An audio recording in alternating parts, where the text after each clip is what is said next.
We are back on the saw today. We're working on some Turkish spindles, so we're making drop spindles for spinning yarn.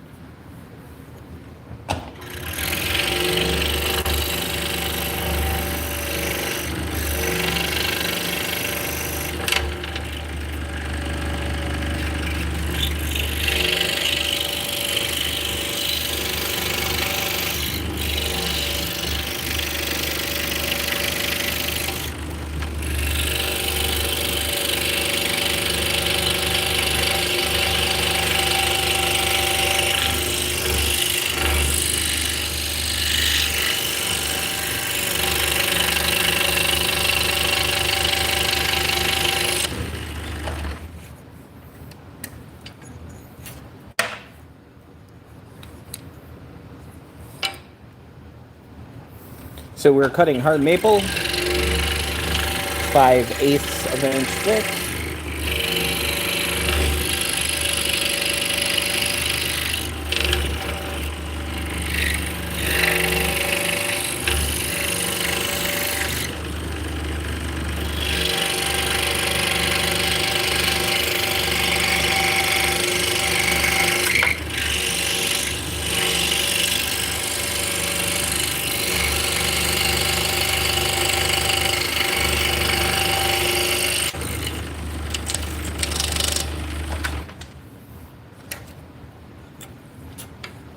All right, now we're going to make sure that it all lines up.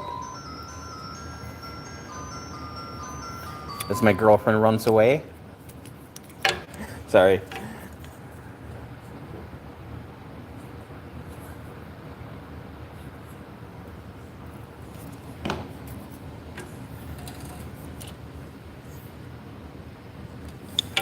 Yeah, it looks like she forgot something.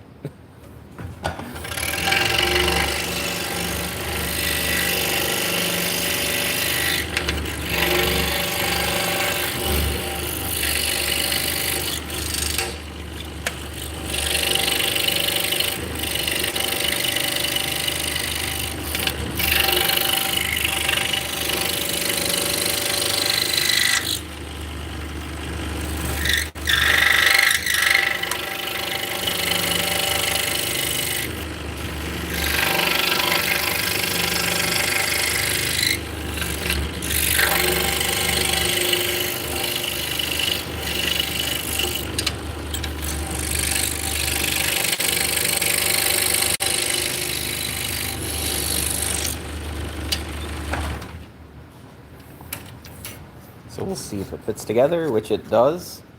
Amazing! And then we'll cut out these two here as well.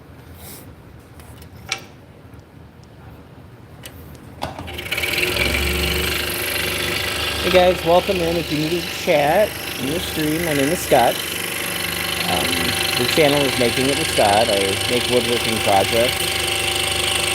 This is pretty much my day job. I'm a fiber tool maker or spindle maker. So we are getting ready for 3 back-to-back shows, back-to-back weekends. So it's about a month away, so we're pretty much going to be making spindles for the next month. So yeah, so we're basically building inventory. Some of them are going to be for, the websites or for wholesale orders, but the majority are going to be going to shows.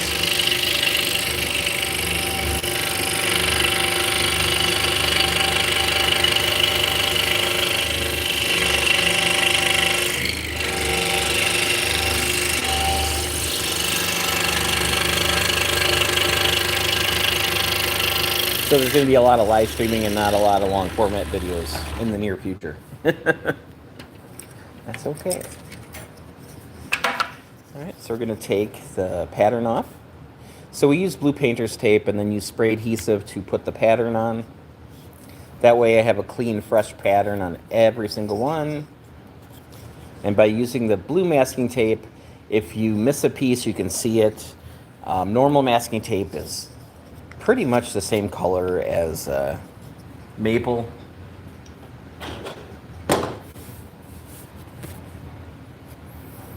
So I cut these out yesterday on stream, and now we're coming back and we're cutting out the mortises. So we're going to make a bunch of rectangular holes in here.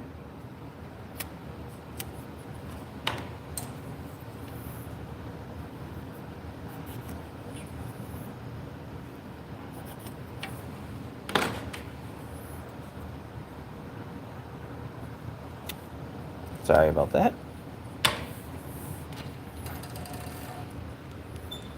Hey Starlight, how's it going? Welcome in.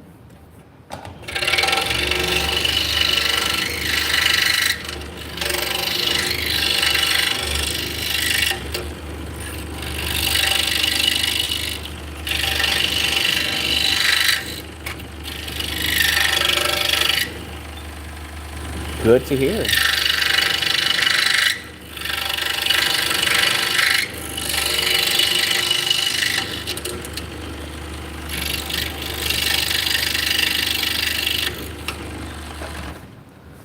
Hey B, welcome in.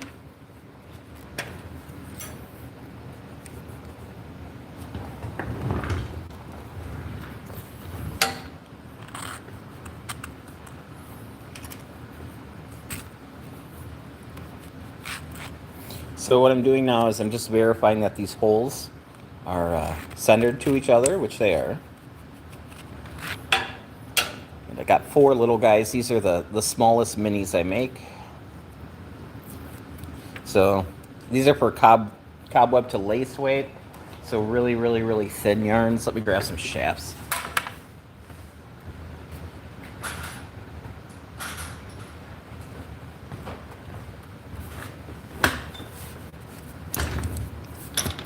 So the shafts themselves are hard maple. I turn them on the lathe. So the spin is looking good. So we'll set that one aside.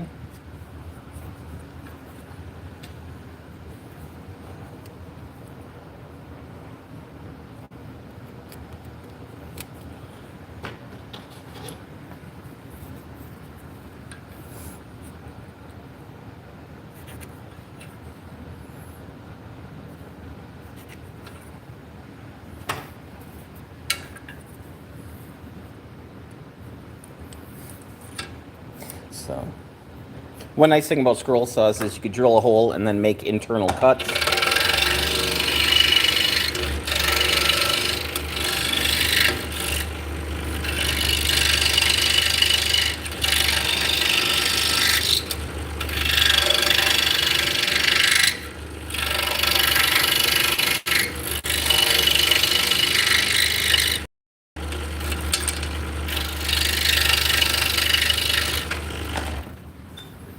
Hey Mohammed, welcome in. Right, Mike? No. She's like, I have to work on taxes. So here I am working. Probably do a half day today. Probably take tomorrow off.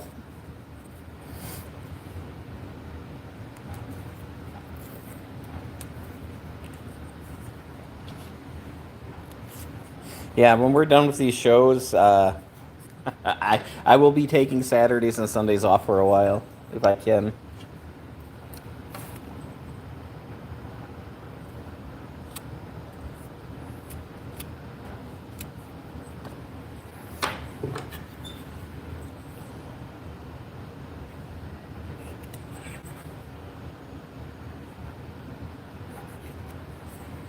And eventually back into the swing of things.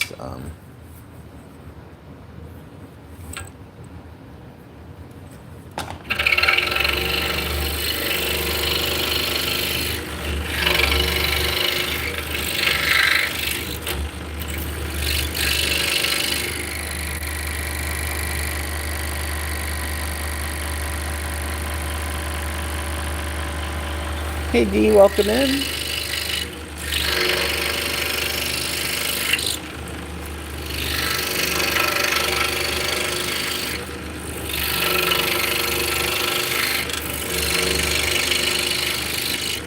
Yeah, typically Saturdays are my fun days. Where I come in and then, you know, I'll clean and blow everything out and then, you know, work on a YouTube video. That's pretty much what Saturdays are for.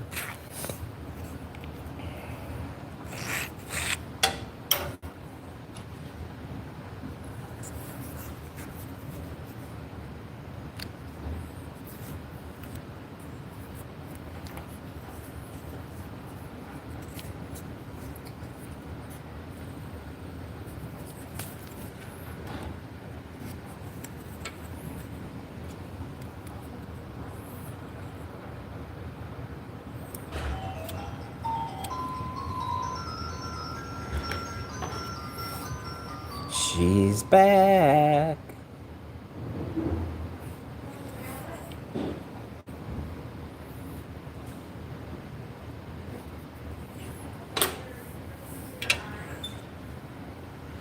Are you talking? To me? I can't hear you. I'm also live streaming. So if you want to come over here and talk to me, great. If not, I can't hear you.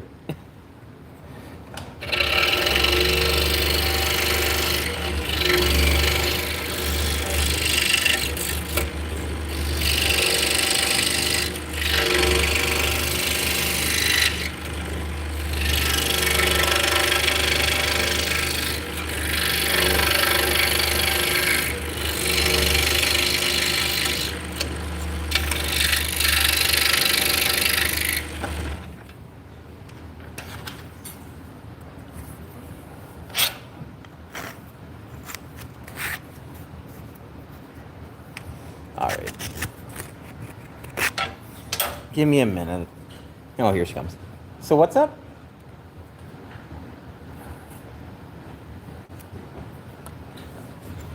What is that? My prescription, my eye. Is that awesome? It's in the car. Cool. Yeah, I lost my. Yeah, because we are. Oh no, people are gonna know I'm blind. Right. Awesome. Yeah, because we're missing a bunch of receipts from Mississippi. Uh-oh. It's weird. Huh. We don't usually. We're good about. They're probably. I don't know. Yeah, we're good about having all that stuff. So I don't know. It's weird. Well, at least you could track down the big expenses, the hotel. You know. Well, and that's the thing. I know we bought a table in Mississippi, but if I don't have it, if I don't have a receipt for it, I can't. Right, and that's okay. I mean, Yeah. it's a $40 table. It's not the end of the world. Right. Hey, Elvin, welcome in.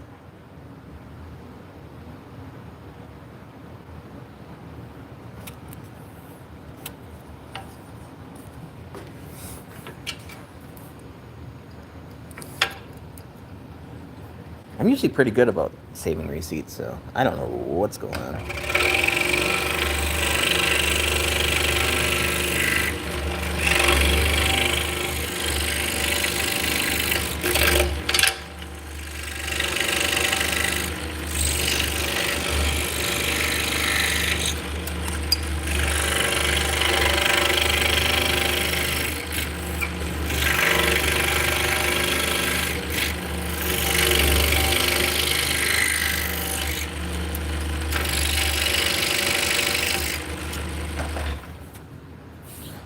Hey Lily, we are making drop spindles for spinning yarn.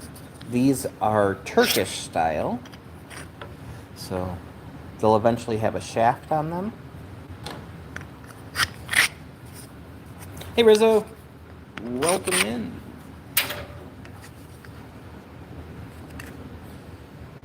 Just gonna peel that tape off.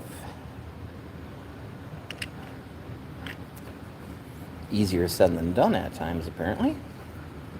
So, there we go. So we're cutting the outsides out yesterday, and now we're back in here just cutting out the insides. And then eventually, hours from now, I'll end up on the lathe making the shafts for these.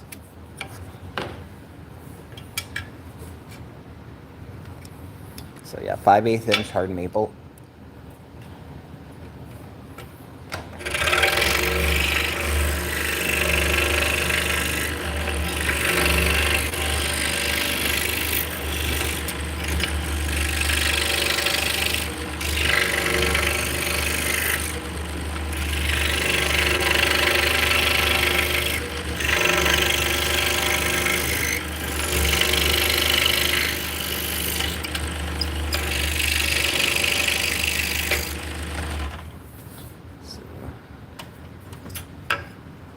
Hey Rust, how's it going? Welcome in. So yeah, these are 5/8 of an inch thick. A lot of my exotic wood spindles are a 1/2 inch thick. So A lot of the exotic woods, way more than domestic woods, the ones I use. And it also depends on what style I'm making too.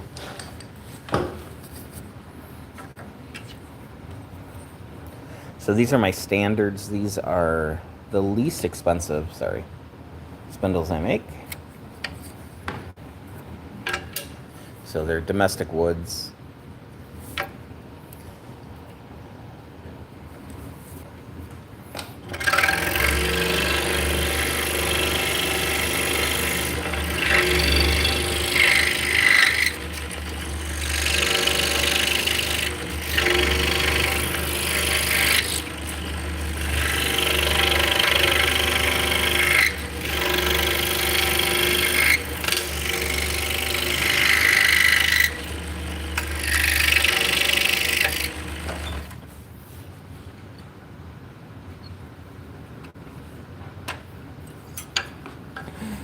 Hello again, Alvin. How's it going? Welcome in.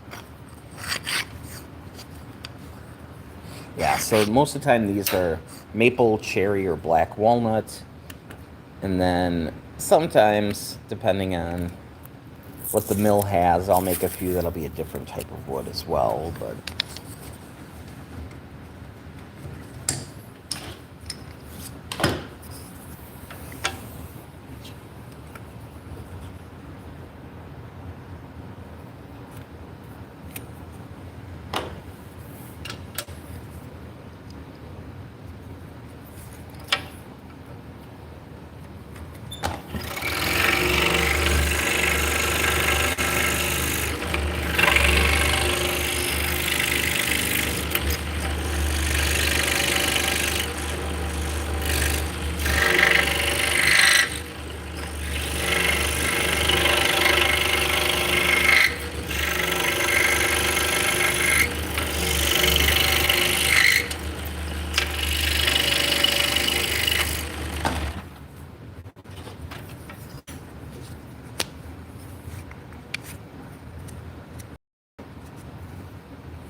we're going to take maybe a half a millimeter off, maybe a quarter of a millimeter.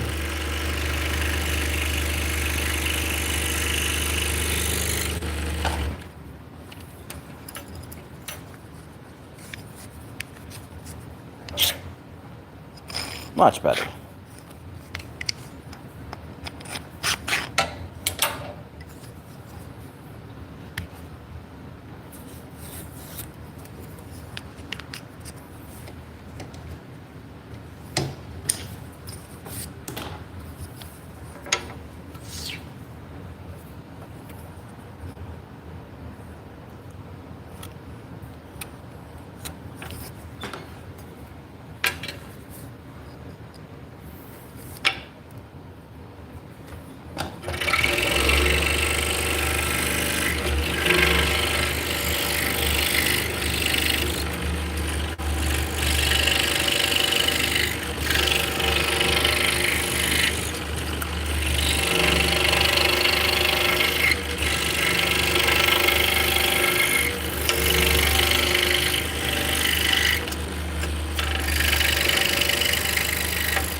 So tonight we're gonna have to go grocery shopping.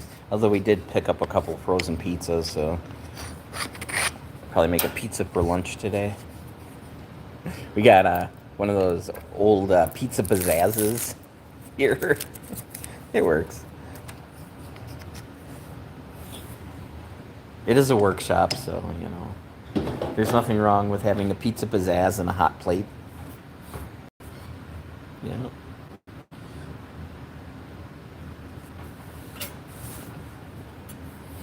Yeah, my penmanship is that of a 12-year-old boy who never went to school.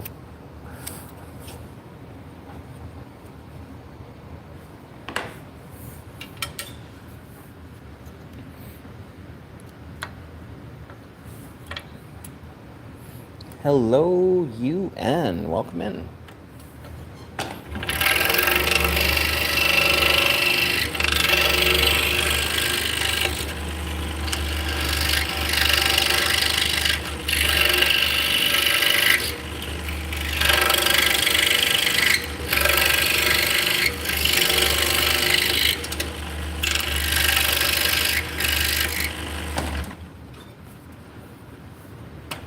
Hey, Robbie Bobby, how's it going?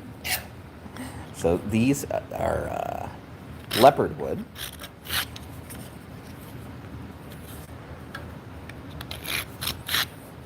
Which I assume are made out of real leopards.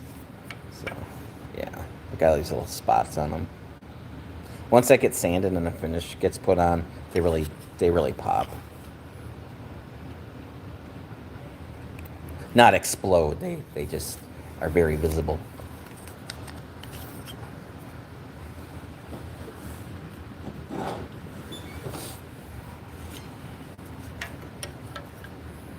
We are making Turkish style drop spindles that are used for making yarn.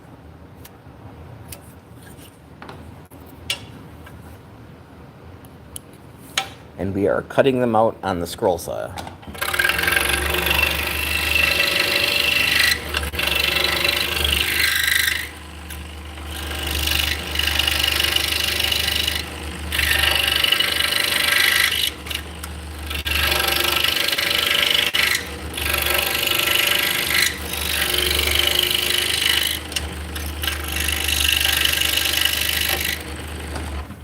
So today we are on a 21-inch Pegasus scroll saw. Most of my videos, the long format ones, are made on a Bauer scroll saw or a buck tool scroll saw.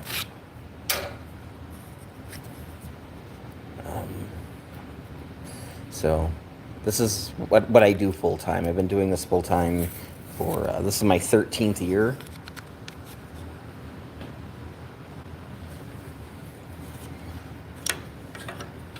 So I do have backup tooling just in case.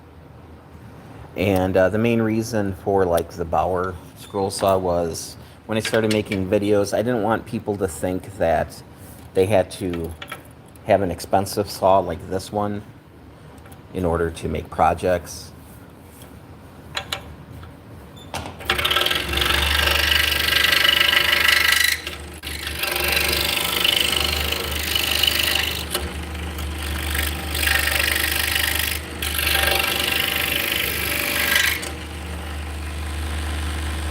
What all do I make? In recent years, it's been a lot of drop spindles. Turkish, top whirl, low whirl, supported, including Russian and Tibetan, Scottish, and then I make other fiber tools. I make niddy knotties for wrapping hanks of yarn. I make lucets. I make stuff for knitters and crocheters. I make stitch markers and just a bunch of little stuff too.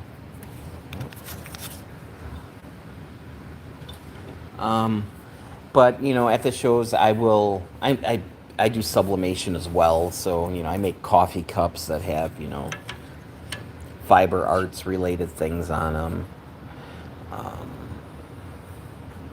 I make a lot of keychains and just little stuff. So when I go to a festival, we'll check on the 3D printers. Do you have a shop? Yes, this is my shop right here.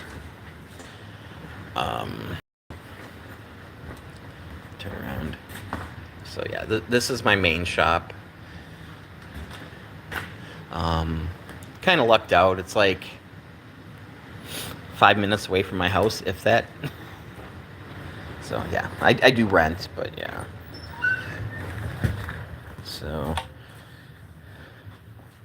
we got a little wood room back here. And we got more storage in the back. These are unheated. And then the planer and the drum sander and one of the extractors.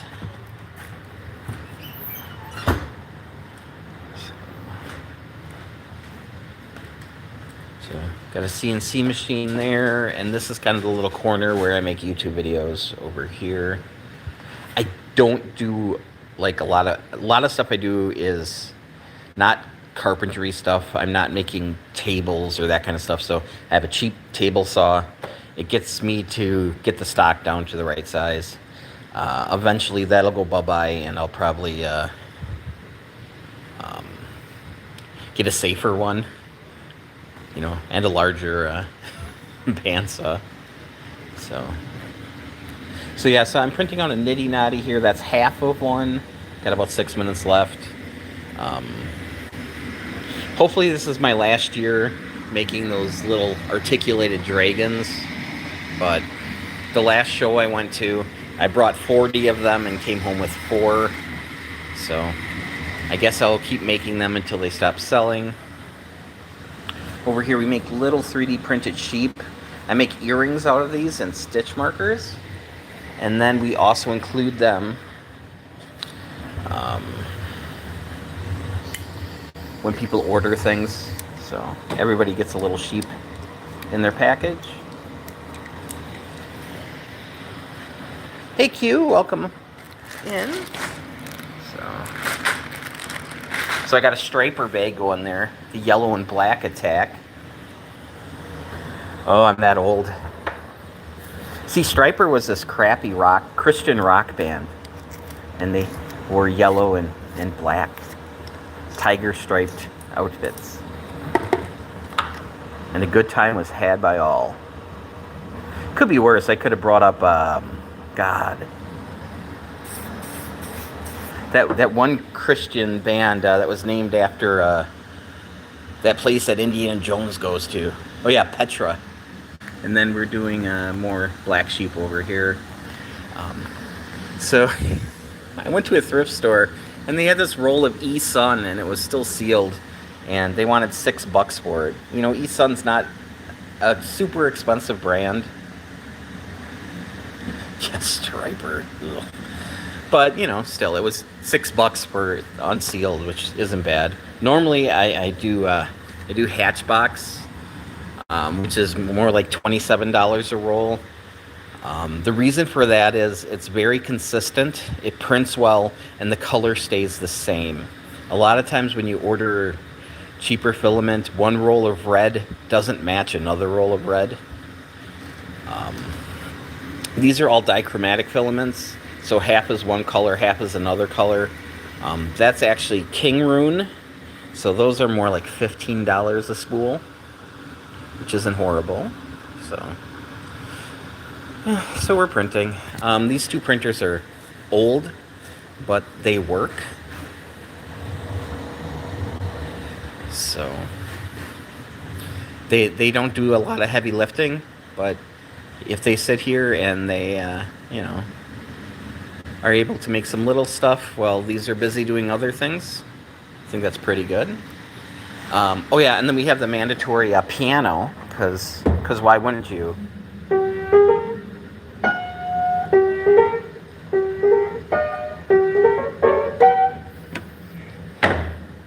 Aquanet, yeah.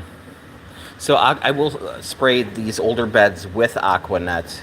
I get it from a dollar store. It's PVA, you know, so it's glue.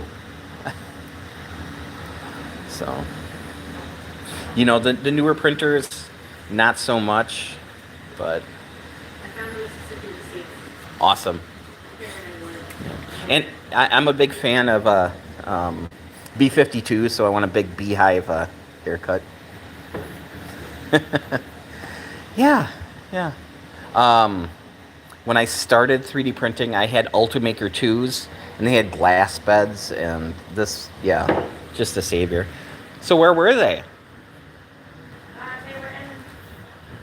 They were in this bag, Mm-hmm. and they were stuffed in the pile of stuff that I had stuffed under the thing. Well, at least we found them. Yeah, and I knew, I'm like, there's no way, because we are excellent about keeping our receipts. Yep. I may not be very organized, but we do keep them. Yep. So there's our view from our window. Yeah. So this is the front. So this is Vicky. She does my girlfriend. She does all the accounting, and we do the packaging here. So we've got some boxes here as well. So we live in a little town. It's North Fond du Lac in Wisconsin. Tiny. And this downtown has a couple bars and a library, and that's about it. So we decided not to do a retail. There's no walking customer base. So we decided to get a big-ass couch instead. So we do appointment only. So if somebody wants to come in and play with stuff, you can come in, pull stuff off the racks. So this side is all Etsy, and this side is our website, our Shopify site. So we have two different inventories. You've lived there? Nice. Yep. So, yeah, that's pretty much the shop. We have a very messy pantry. Ooh, coffee. I'm going to get some coffee. And then we'll get to work.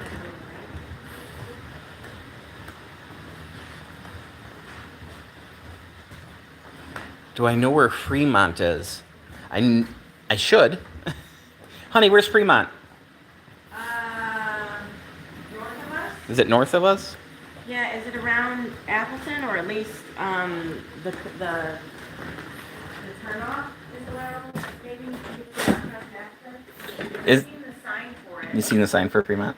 Yeah, but I don't know like exactly where it's at. Is it? Yeah, west of Appleton. Is it? So I you're was gonna close. Say, is it? Yeah, northwest of us. Like, not New Londonish? I don't know. Oh, that's cool though. So, yeah. Most important thing in the shop is having coffee. Coffee is important. Oh, and a popcorn machine. With, like, the big butter-flavored oil by Snappy. So, superior, nice.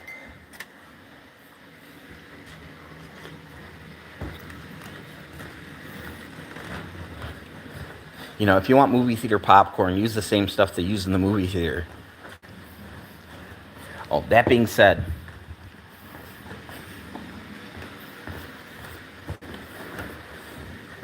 the most important part of the whole popcorn thing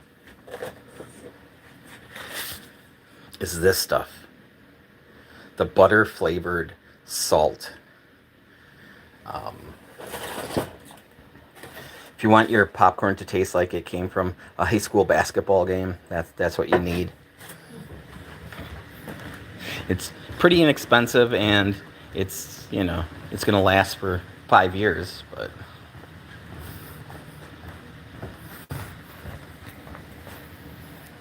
I'm a butter junkie. I am.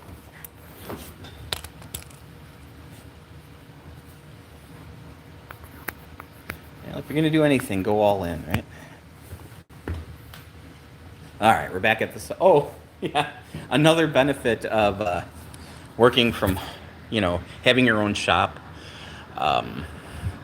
So this computer here, I watch a lot of TV or have music going on. It's just background noise for when I'm working, A lot of times we watch things that we've already seen, but I've got a monitor in front of here. So this is a layout station. There's a monitor there. Come back to my lathe. And then I've got multiple windows on this one, so I can see the chat while I'm turning. Come over here. This is for the laser engravers. I guess I didn't show them. I got a S1 and an F1. And then I got a little old CO2 up there. But this one here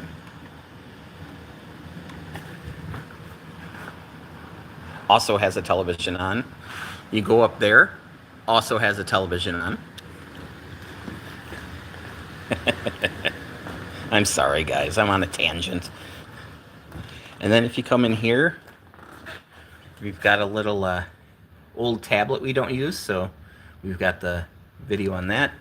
And it also streams to that TV as well. So most of these monitors and TVs came from thrift stores. But yeah, TV junkie. And then I started buying everything. We got some new stuff. A lot of it is. Yeah. Well, Especially if it's gonna be there's 1, 2, 3, 4 of those monitors that we got at thrift stores. And then we got 2 of the TVs and then the big one. But like the tablet was my sister's. Yeah. I mean, Yeah, I mean, it's nice to do, we spend a lot of time here, and it's just me and my partner. So, the main reason for that is for when we were streaming, so we could see what was going on, no matter where we were. But yeah, we watch a lot of TV on it. You do. It's nice. It is nice. There is no other job that you could sit and watch TV. No, OSHA would frown upon that. I would think. But Movies and popcorn, absolutely. self-employed, so you know. So, Mhm. yeah, movies and popcorn. Movies and popcorn. I mean, we do spend a lot of time here, and there's no other. It's a clubhouse, you know.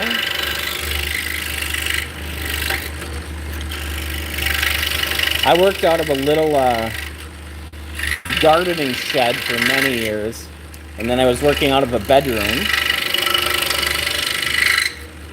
So now we get to spread out a little bit.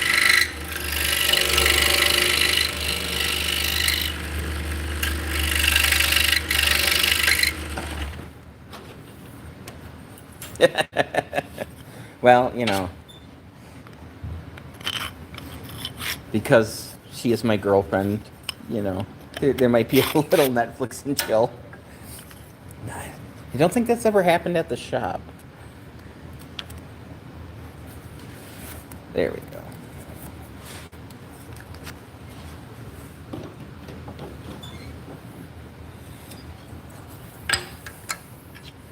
Oh, and as far as the audio goes, we do wear hearing protection.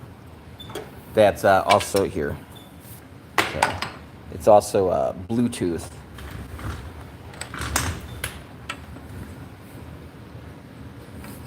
So you got the headphones on, and you can go anywhere in the shop, and the audio, you can hear the audio.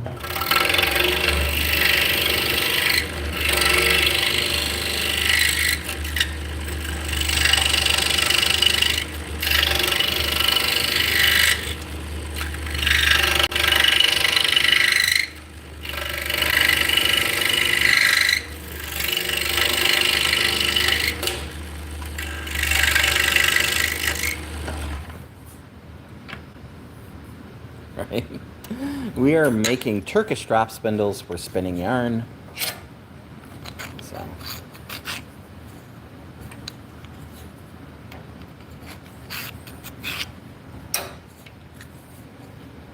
There is a slight delay.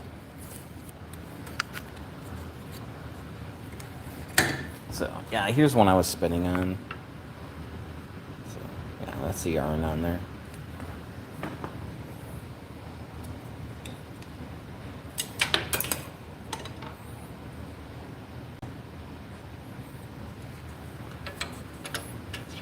Hey Eden, how's it going?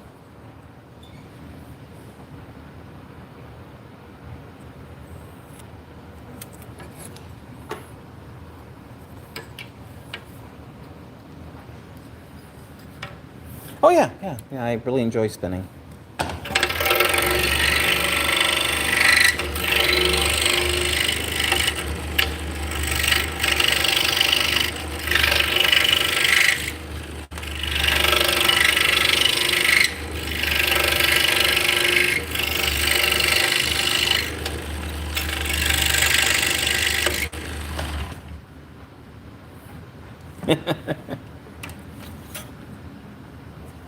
That's one thing I don't make.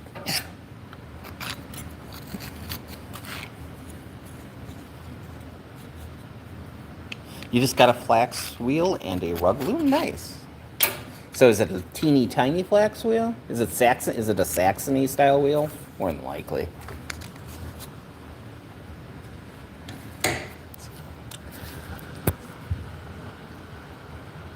So, yeah. Those are my little flax wheels up there.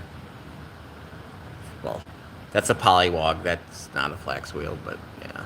There's a few up there. This is called a scroll saw. In the 60s, in the 50s and 60s, they were marketed as jigsaws. So it's one of those things where, some regional places still call them jigsaws, but yeah. Well, if it's a Saxony, it just means that it's like a princess wheel. where the wheel is on the like right-hand side, where a castle wheel, the wheel's in the middle. You know. Cool. So you getting along with it?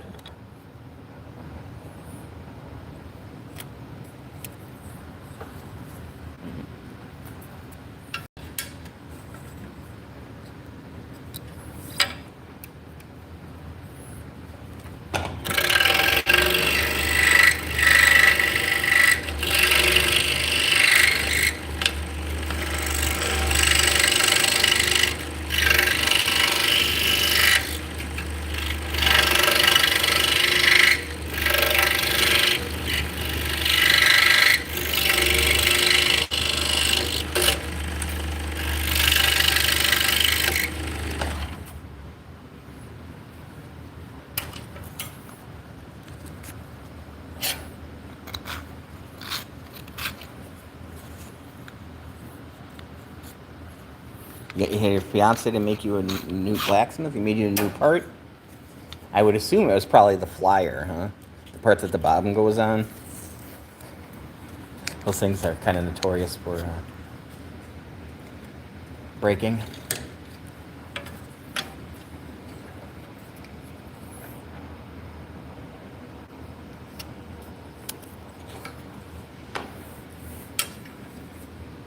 Yeah, so a lot of those up there are they're little Saxony wheels. They're Mayville wheels. They were made in Mayville, Wisconsin, which is pretty close to here. So eventually I will be fixing them up.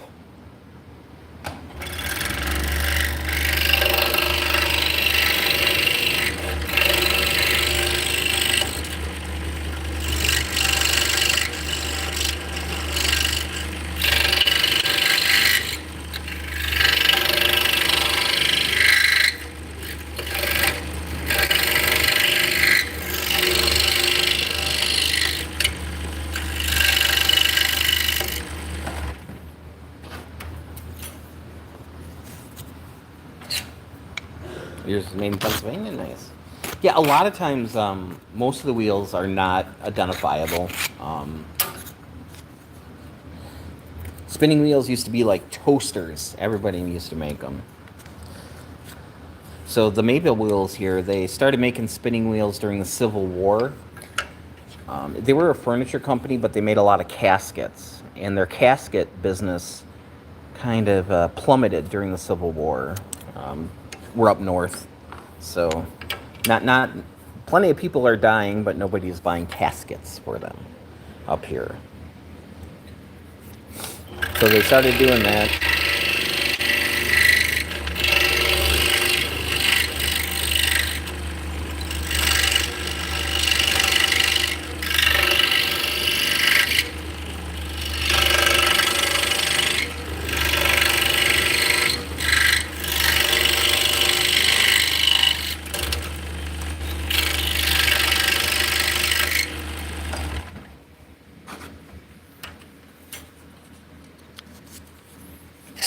Yeah, and it's real typical when you get an old spinning wheel to have the wrong parts on it. You know, a lot of people call them Franken wheels. It's just whatever people have laying around. And the biggest kick in the teeth is there's a lot of spinning wheels out there that were made to be decorative. And they're really pretty. They have like a kind of like a fiddle shape to them. But yeah.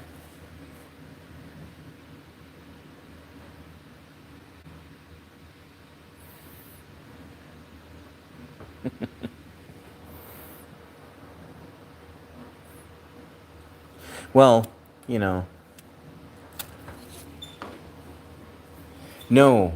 A lot of people got sent to the South for the Civil War and died down there, and they didn't ship the bodies back up.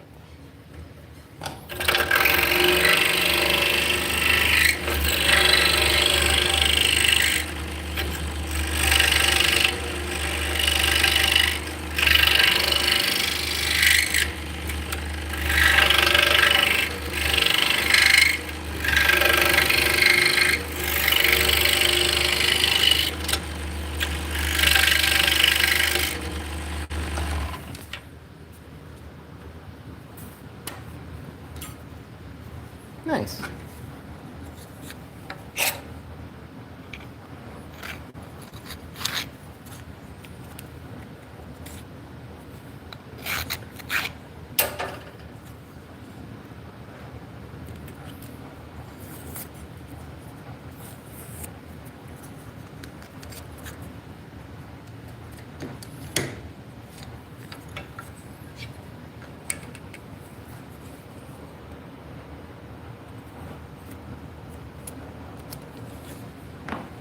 Yep. So yeah, I run Snyder spindles.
So I'm verifying that the holes are both centered, which they are.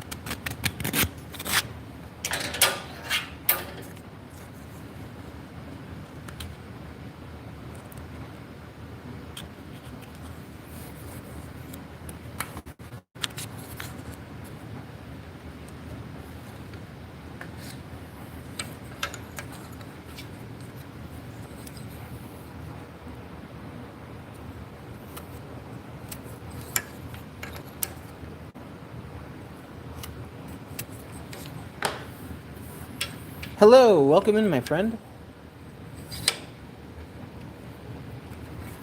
Hope you got a wonderful Saturday.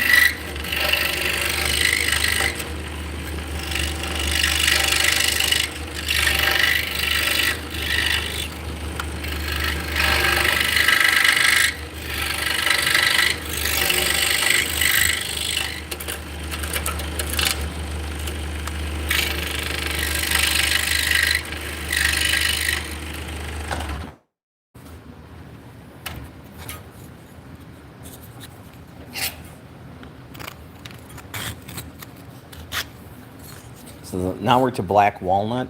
These are nice. Black walnut's a little bit softer than the leopard wood and the zebra wood we're just cutting out.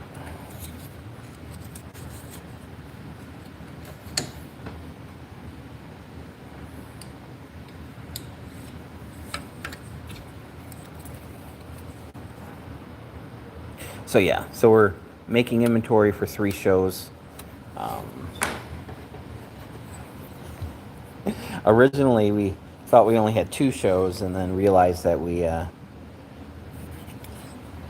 did pay for a show that we kind of thought we decided we weren't going to do. So, not a big deal. So they're all regional. So it's not bad. We got the first one's in Madison, Wisconsin, so it's like an hour away. And then the next one is in Chicago, and that's like an hour and a half away. And then we got one in Minnesota that's like 4 or 5 hours away. So they're close to home.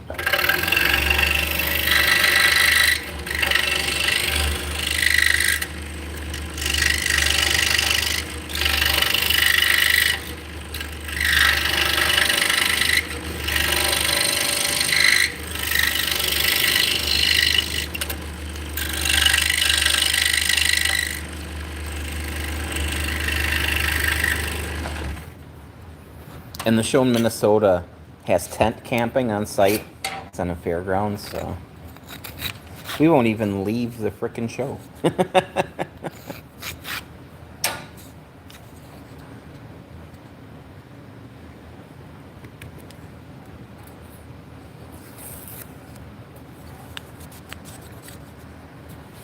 Cheaper than a hotel room.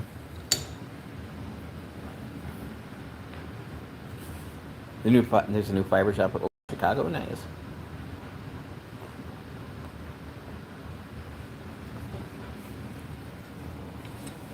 Yeah, we do very little wholesaling these days. We keep the people we have that we've had for umpteen years, but the new people, our margins aren't really big enough to offer a big enough discount to make it worthwhile for most people. It's just because my prices are too low. It's fine for selling for myself, but if somebody wants to buy something and expect a 50% discount, there's nothing on the bone for me. So there's no meat.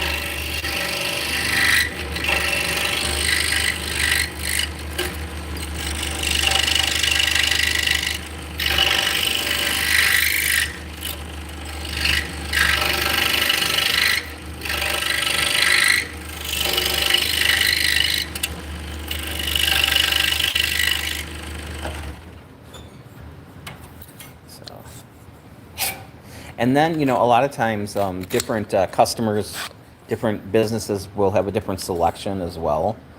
So, you know, um, the selection at the Woolery is different than the selection at Webb's.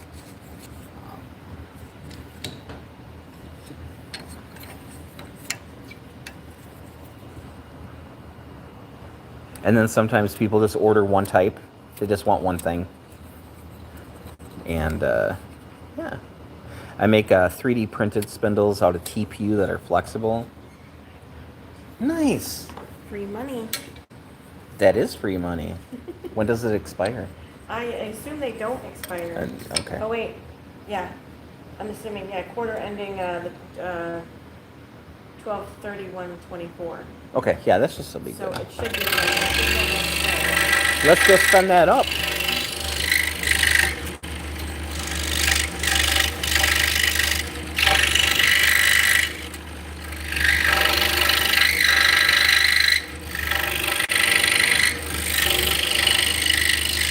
So Vicky just found a cash back from the Menards card.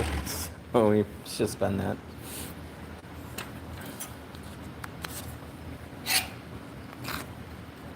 Yeah, so they just buy that one spindle over and over and over again. And that's fine by me.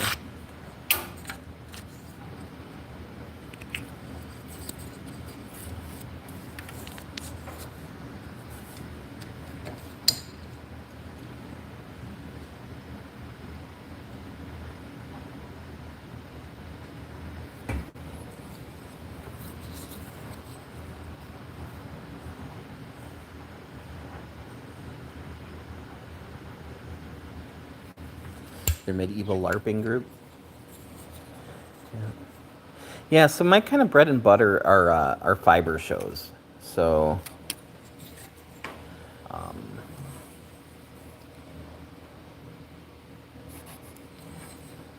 like Wisconsin Sheep and Wool, Carolina Fiber Fest, that kind of thing.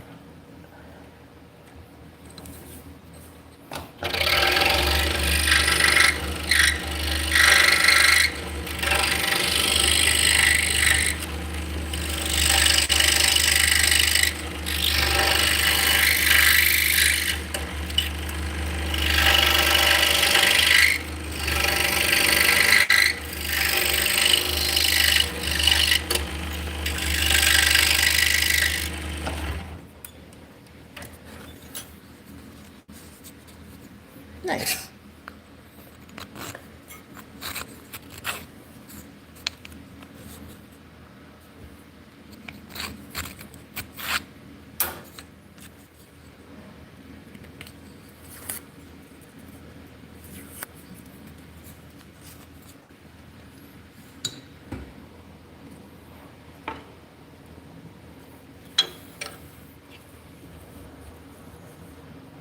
The biggest thing with spinning is drafting. It just takes practice. Consistency comes with time. And there's no shortcuts because you have to build up that muscle memory.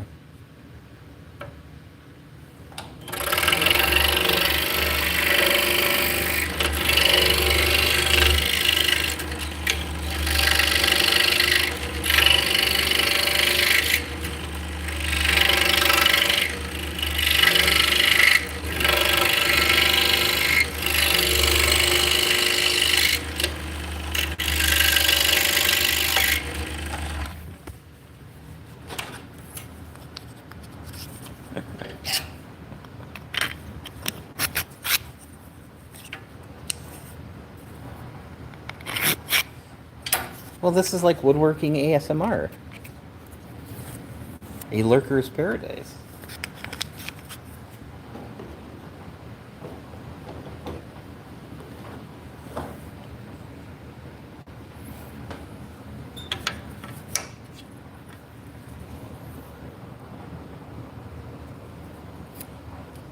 And I wasn't making fun of Coolio. I'm just saying. As I drop my pencil. We'll get there.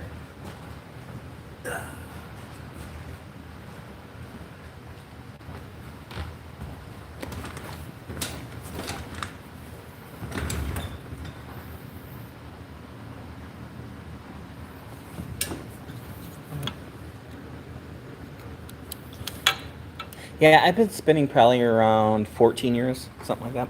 13. You have one Turkish spindle and love to work. Good job. Awesome. Yeah, Turks are my favorite.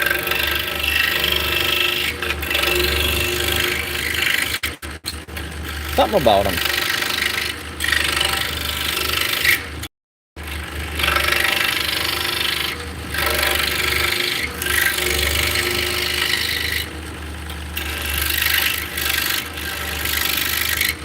I do have a confession though. I will ply on wheels. I'll spin on spindles and then take the turtles off and ply them up.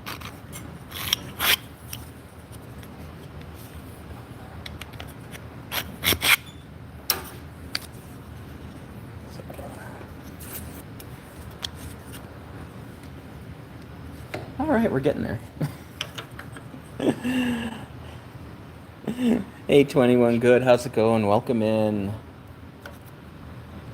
Oh boy, hello. I can't pronounce that. We'll say Z4T, welcome in.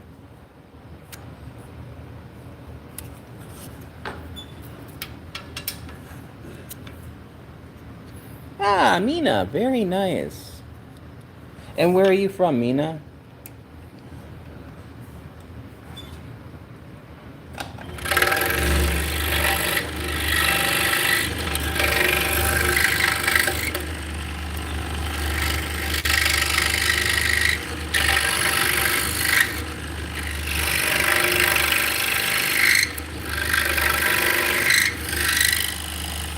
Japanese. Ah.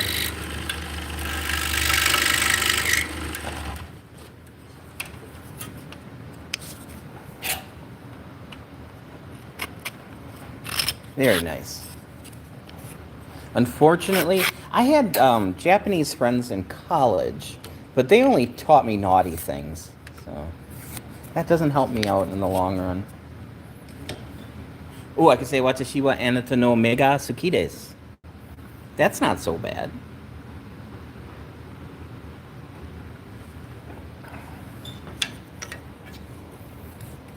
But they taught me other body parts to put in there.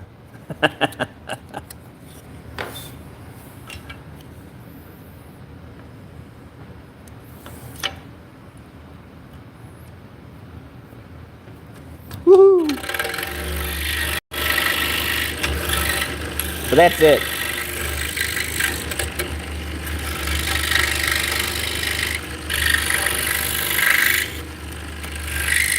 I assume you have eyes. I just said I like your eyes. That's...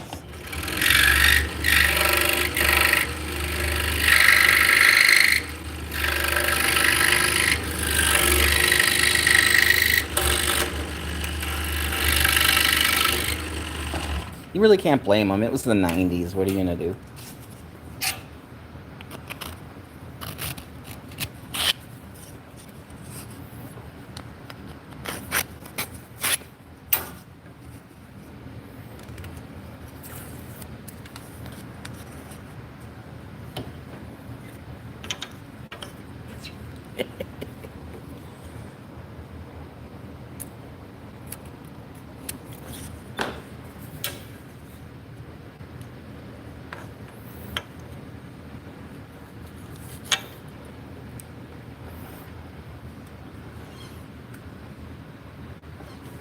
Well, he. Well, if you're on base, you're on base. You know.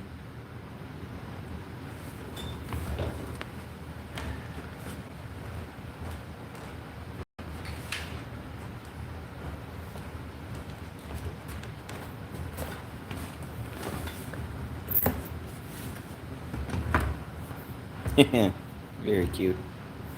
So yeah, as far as the Etsy shop goes, yeah, but everything was kind of um, around the base. They want your money, so they'll deal with you. So well, let's see here. Let's view shop on Etsy. There you go. Yeah. So here's my Etsy shop. Just so you can see the other kind of stuff I make. So top whirls, some 3D printed stuff, bunch of Turkish. Hey May, welcome in.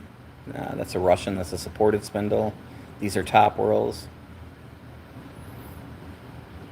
Right?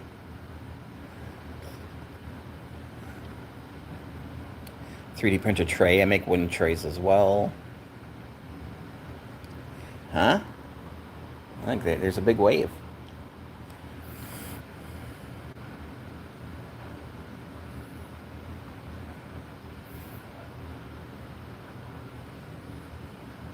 So yeah, just shop's pretty empty right now.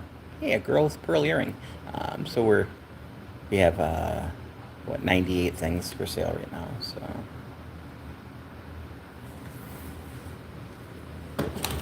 yeah, life is good.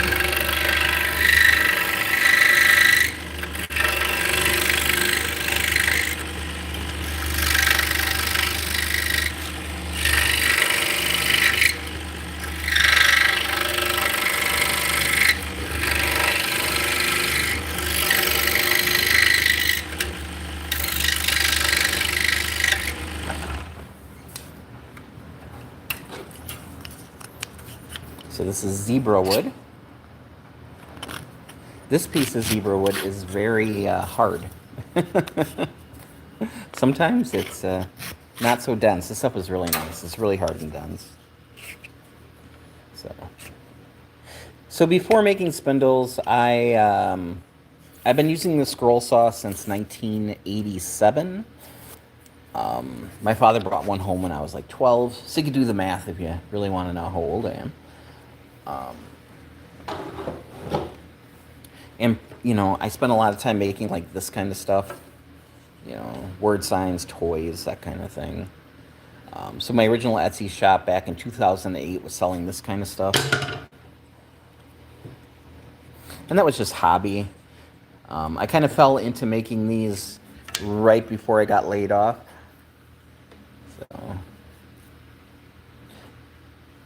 hello, Brazil.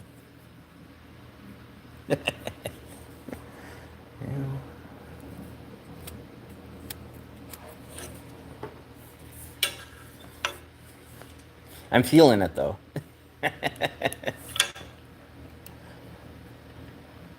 Well, there you go.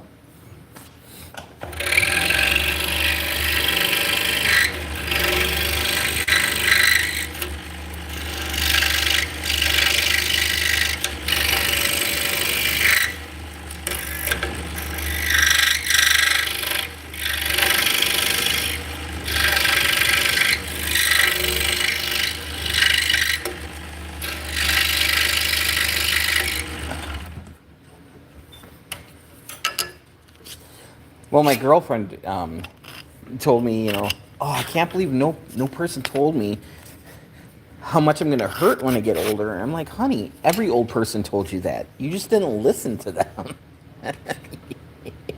And it's true.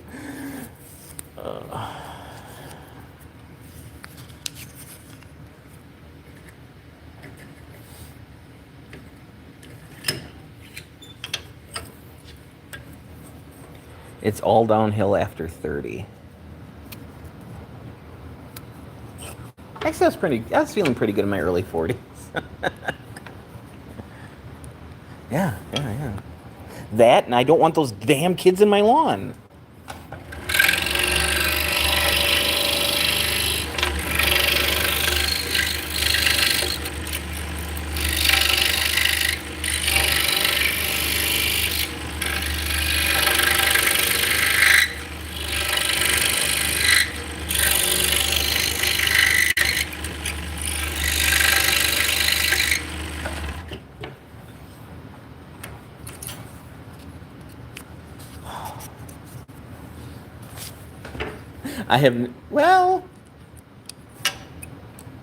I had nightmare neighbors.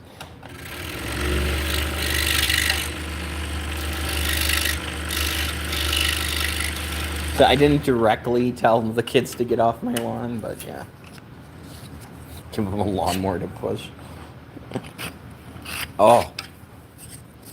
So yeah, speaking of mowing lawns, the kid had to be like 9 or 10. And I'm mowing along the side between the 2 yards. And he comes running up and he's like dancing in front of me, trying to just piss me off. And I'm thinking, kid, if you jump in front of me, if your foot gets under this lawnmower, you're not going to have a foot anymore.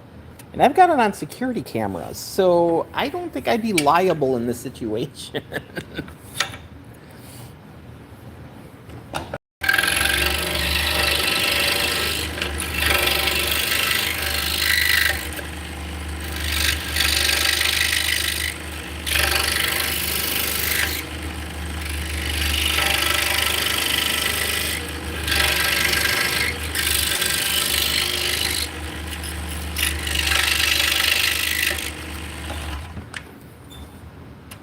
More compost, yes. We'll leave Betty alone and go right for that.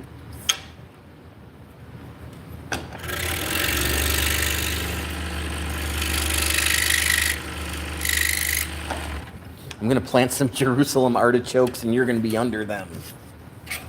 And everybody's going to say, wow, look at those pretty sunflowers.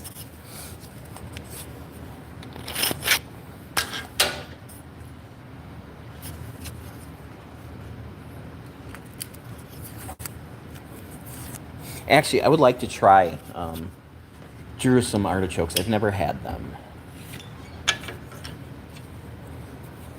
And they're not from Jerusalem, and they're not artichokes, so we could start there. Hey, Z, how's it going? Welcome in. You have tons. I hear you start out with one, and you will always have tons.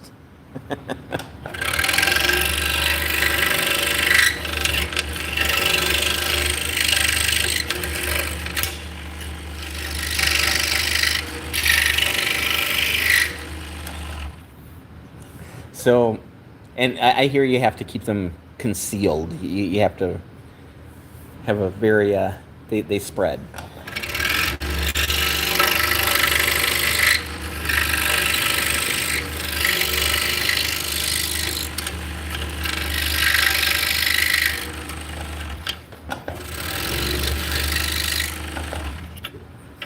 So the place I live, they no longer allow us to have a garden.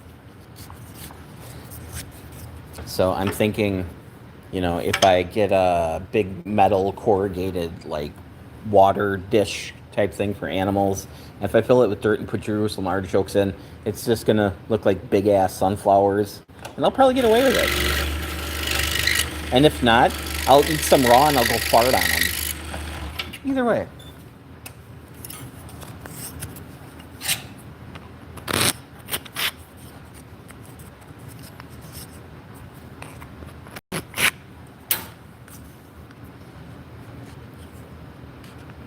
Okra too, very pretty. It's odd. I'm in Wisconsin, and we don't eat a hell of a lot of okra. I like okra. I like gumbo. Hell, I love it deep fried. Bread it? Oh, it's amazing. But yeah, it's just not something we have around here. Hey, Kurt. Hey Gnome, welcome in. So we are cutting out some Turkish spindles on the scroll saw, and we're just kind of hanging out and chatting. So, welcome in. My name's Scott. Making it with Scott is basically beginner woodworking projects, intermediate kind of stuff. Um, I do some review videos as well. Um, yeah, I just want to, help people out. I've been doing this for a very long time, so my videos can be long and boring, but if you're interested in learning how to use this type of machinery, it's a lot of information thrown at you, but a lot of common sense stuff, but there's nothing, if nobody shows you, how are you supposed to know, you know? So, I don't want to sit here and make a project every week using the same techniques. Like, you know, look, I made the sign that says love, and then next week, look, I made the sign that says hate. I don't want to do that. I want to have fewer videos, but a lot of information in them. Ooh. I don't think I've ever had spineless okra. I mean, I've grown it here. But unless you go to a Cracker Barrel, you're going to rarely ever see it. Sometimes the Chinese buffets will have it fried, deep fried.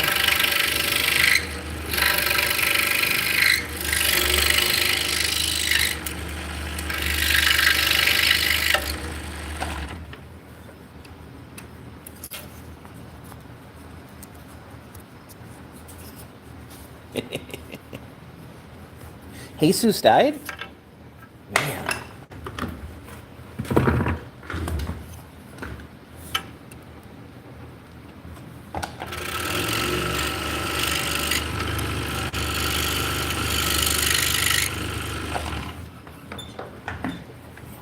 You know what the big kick in the pants is?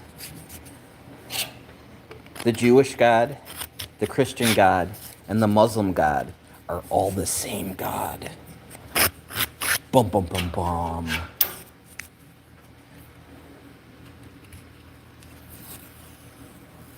Oh, nice. Actually, I'm okay with that. I know I can order them online. I don't have a P.O. box.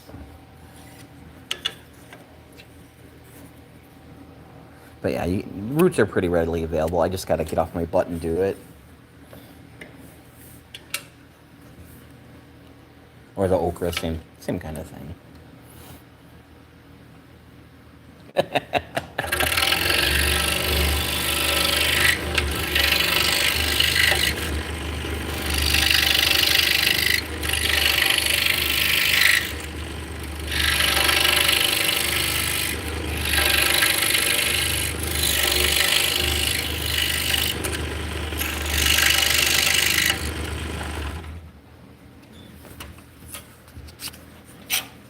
Yeah, we really don't. I try my best not to touch on religion or politics in here. We're just hanging out and woodworking.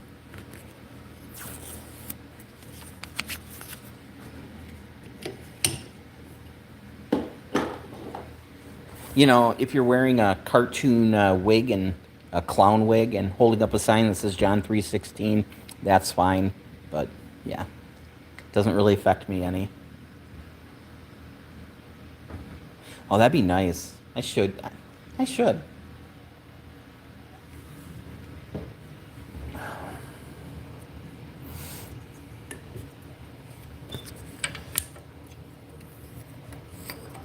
So these are the mini gliders. This one's 5/8. Most of them are going to be a half inch.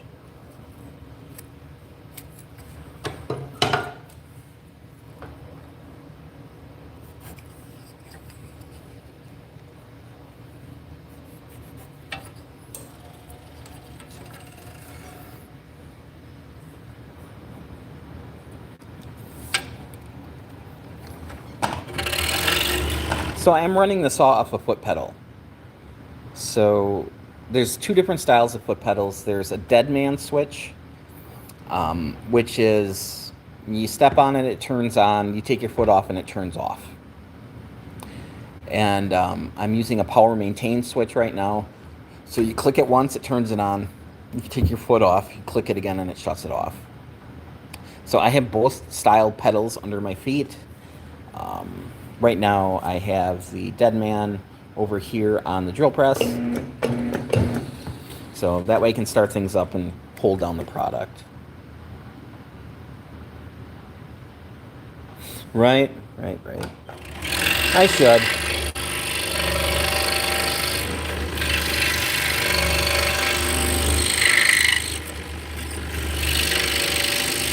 I'm not going to brag, but somebody gave me a 40-cent tip yesterday on here. It was amazing.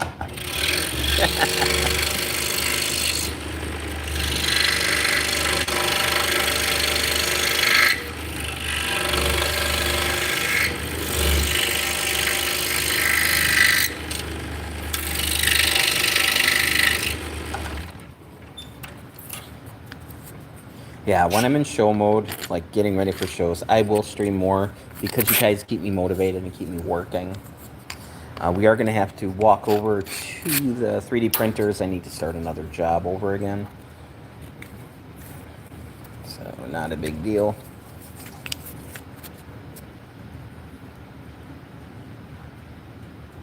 Use a pedal that controls the voltage so you can go slower and faster. Yeah. You know, I the foot pedals because DeWalt saws those power switches would go bad a lot.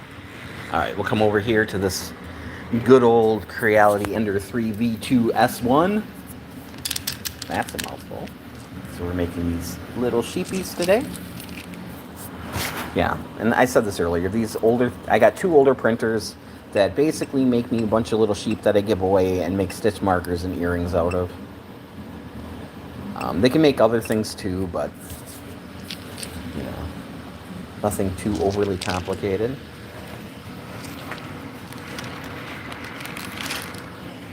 All right.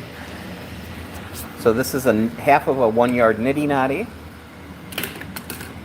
So pop that off and we'll just reprint.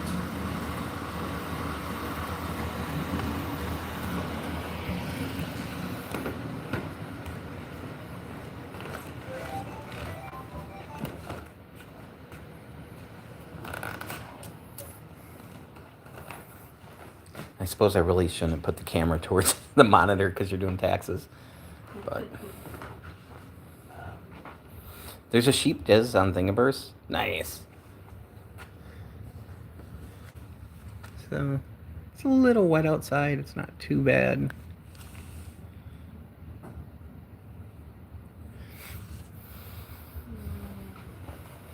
I haven't made a diz in a while.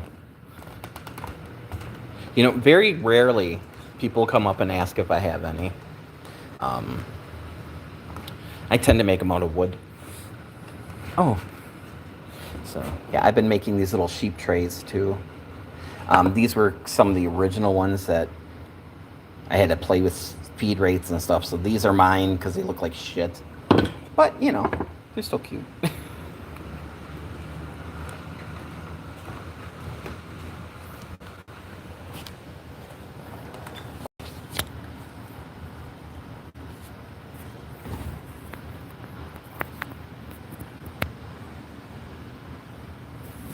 Used to live down by the old train station, wherever that was. The train station is on Brook Street. Been decades since you've been in Fond du Lac. Yeah, I used to live when I was really young. Like my girlfriend, when I was in college, she was living in the Calumet apartments that are right next to that. Very rundown. They've since the building and put in decent apartments in there, but yeah. And they've actually been working on the train station too.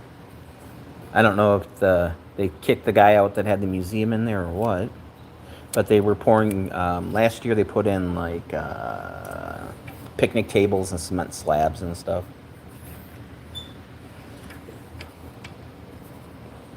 Yeah, and I'm just one town up.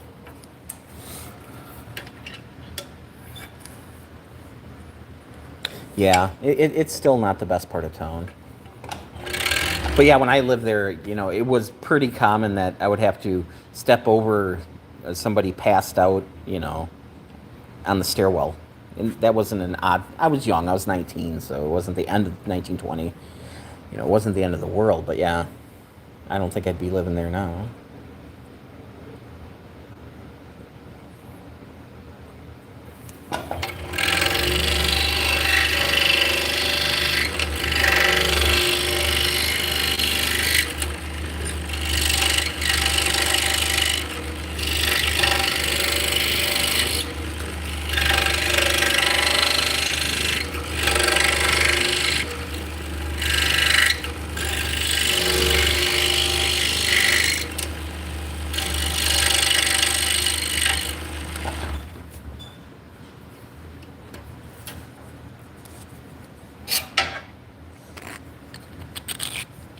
Yeah. So yeah, I'm just one town up, and I'm in North Fond du Lac. And this building is like one of the downtown buildings. Even when I was younger, when I grew up here, and the downtown was never really active. I mean, as far as businesses go, still today, there's 2 bars. There's a woodworker next to me. Across the street was a bakery that just closed. Next to that was used to be a restaurant. It got turned into a head shop, so they were selling tobacco and hemp-based THC. They went out of business. If you can't keep a head shop going, there's something wrong. So, yep. So this commercial building is kind of great for me because there's no commerce. So it's a lot less money than if I would just go into Fond du Lac and try to rent a commercial place where I could, have a woodworking business in. Plus, in the summertime, I can walk here. It takes like 12, 15 minutes. It's not bad. Very happy here.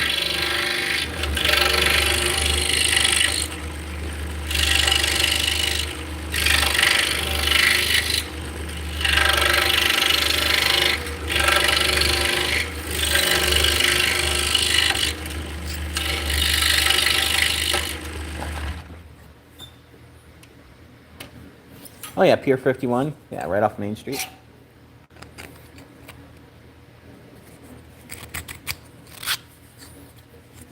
Yeah, we tend to go to, I don't even know if Pier 51's still there. Backyard Grill is kind of our in-town kind of place when we want a steak. Or Salties. Was that the place where you'd grill your own steak? Or am I thinking of someplace else?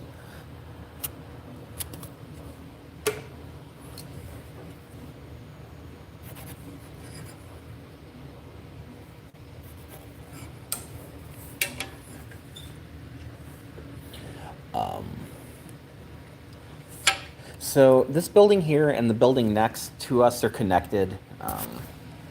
There's a big roller door.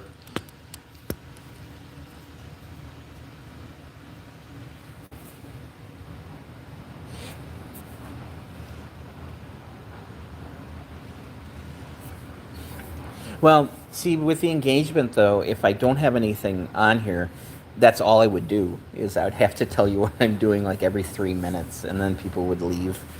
So yeah, it's kind of a horse of peace, or a horse of war, I guess.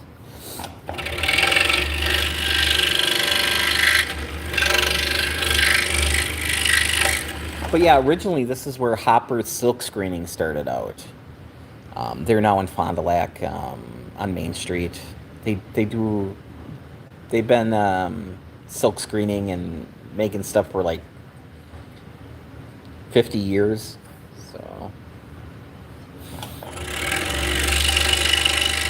So we have ink stains on the floor from, you could tell where they had their presses, or whatever the big carousel's at.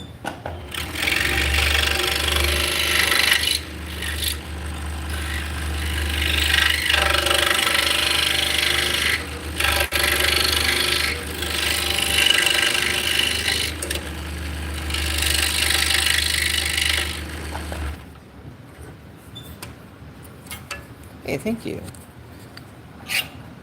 Yeah, there's way too many people who are, hanging out watching people put Legos together, as far as I'm concerned. That's true. But if you're watching it on your phone, how are you going to scan the code? Or do you just have to do a screenshot? Hey, Shine. Give me 1 second.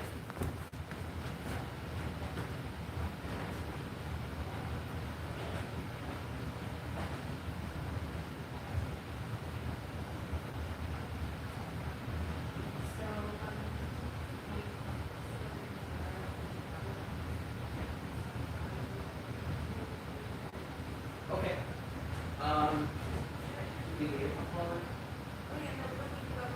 Okay. You're only missing 3. Yeah. That's good. Yeah.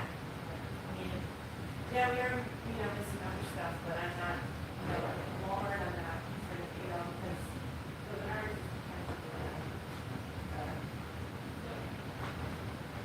thing. Yeah. They don't make you way out of the washer and dryer. No, we can't. But I get what you're saying. But we did right off the couch. It's in the shop. So I don't know if you had a QR code. I don't even know how that would work.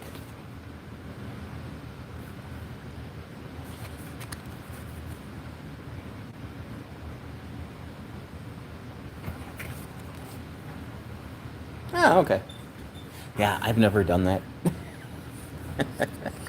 Oh, technology.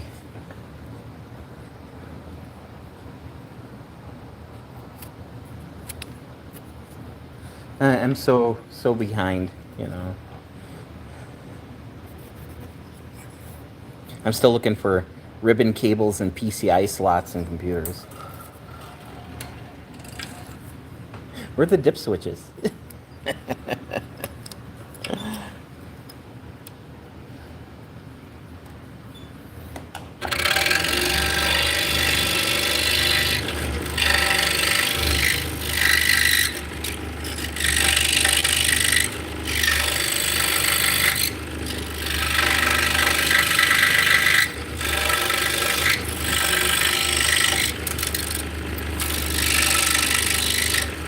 I have noticed that with the QR code on the cards, if I put the cards up on bulletin boards and places, they tend to stay there a lot longer because I think if people are interested, they just scan the code and leave the business card up there.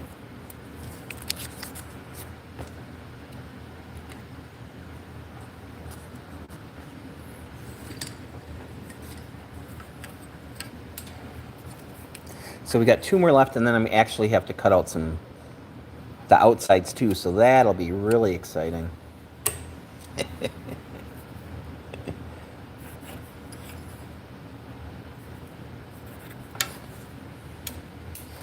So I don't know how loud we were, but according to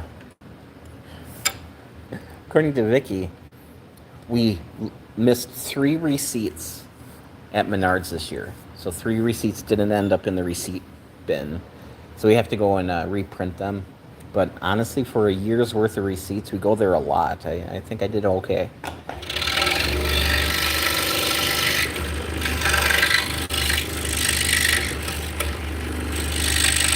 And who knows, maybe when we print them, it wasn't business related, and that's why I didn't save them.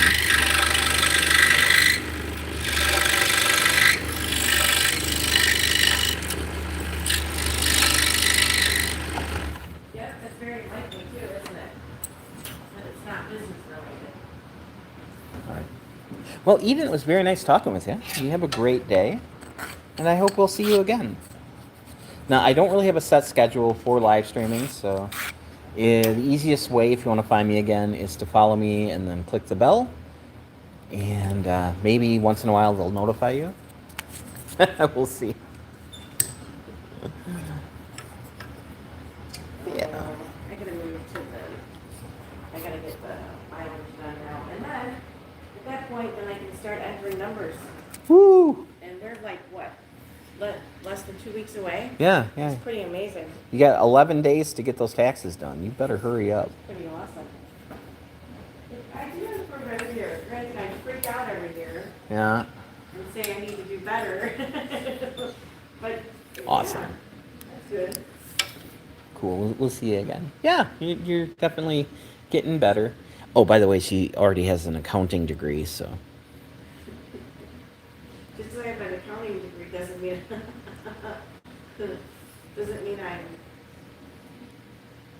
don't know. I mean, I can do the job. I just Yeah, put it off. I hear you. So Vicky does the layout on these, and she drills this hole, and she does the sanding. The majority of the sanding. So, if you're a woodworker, try to find yourself a Vicky, because You can't have this one. yeah, no, yeah, this one isn't available. This one's already taken. Who are you kidding? I'm the one that's lucky to have her. You know.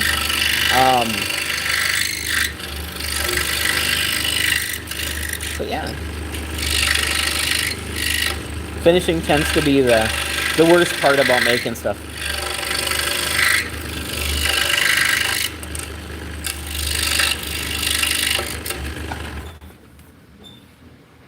Right?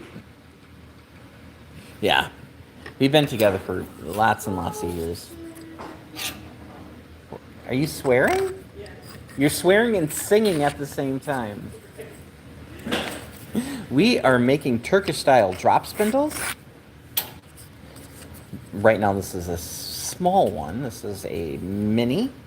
Some people argue that it's not a mini because this too is a mini, and it's much minier than this mini. Minier than the other one. It's much. What I'm doing is I'm actually going through and I'm separating the mini minis from the minis. We need a new name than mini mini. The mini, how about the mini? Mini me? How about the mini? That'll work. The mini? Well, if we're gonna call it mini me, we might as call it Mr. Bigglesworth. So this is the mini, and this is the Mr. Bigglesworth.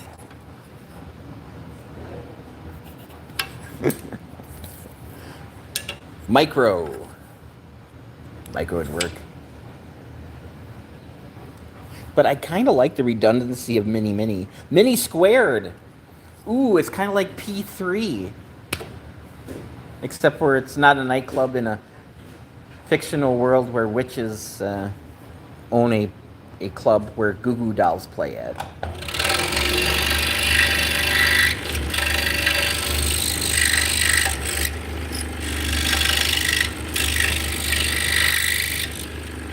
You know that TV show that got rid of Brenda and brought in Penny? That show. Hey Greg, how's it going?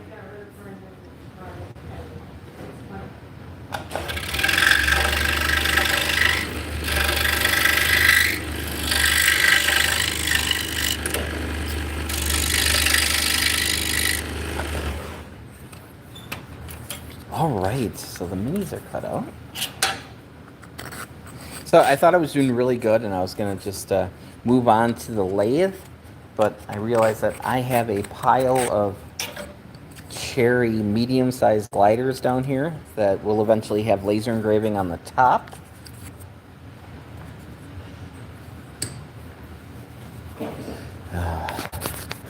Yep, all the wholesale orders are done. Now we're just building inventory. Lots and lots of inventory. Because we have those 3 shows coming up. There's quite a few of them. You want some more mini-me's? I can give you some more mini-me's. And the box is bigger, but I don't think I can find them. Right. Because I figured I would go through these and I would actually put some of them listed. Do you want a couple minis? They're not No, they're not. mini-me's. They're minis. All right. So these are some of the bad boys. So, you know, I've been doing this bird's eye view for like 2 days. I don't really know if I like it because, you know, it's right in my line of eyesight, and I tend to cut watching the screen. which I don't know if that's the best.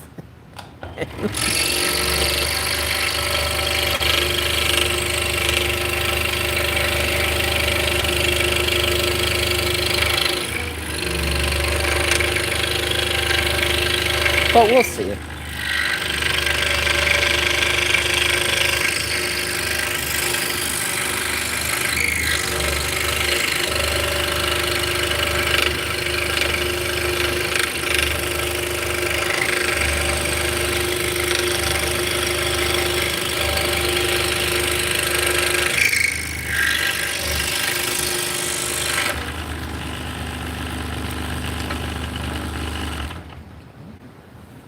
So I'm going to change the blade out.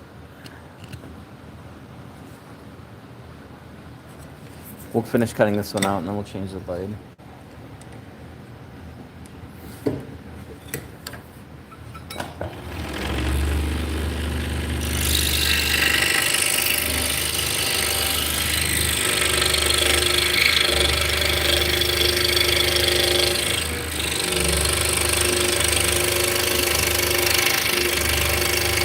Yeah, so I'm having to push a lot harder than I want to right now.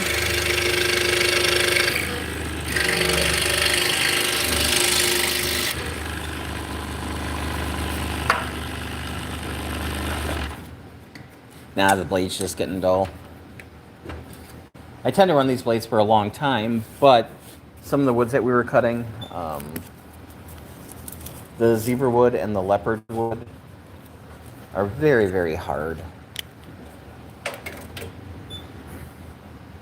Hey H, how's it going? Welcome in.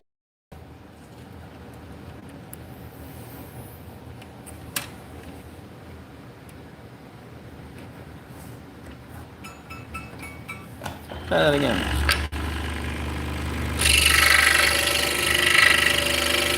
Ooh, better.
So yeah, I'm using a number 7 blade, which is a pretty big blade. But we're making some big swooping lines. So this is a Olson precision ground tooth blade. It is a reverse blade, so the bottom teeth face the opposite direction, so you don't get tear out on the bottom. It's also a double skip tooth blade, so it'll have 2 blades and then a gap where 2 blades would go, and then 2 teeth, gap, 2 teeth. So it's got really large gullets in it, and basically having those spaces or gullets give a place for the sawdust to go. So it clears sawdust faster, so it cuts faster.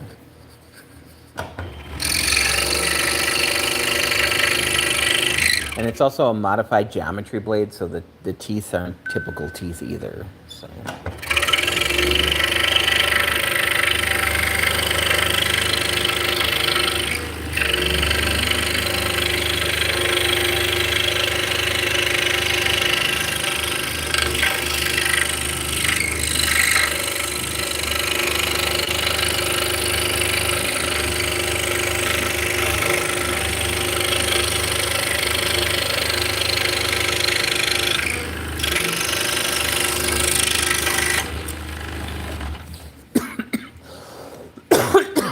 So my personal preference for Olson blades, I like the Mach Speed and the precision ground tooth, the BGT blades. The rest of the blades I'm really not a big fan of. I also use Niqua blades, which are sold as Flying Dutchman in America. They're decent. And then I also use some Pegasus blades. So that's typically the three brands that I use. And it's more about availability than anything else.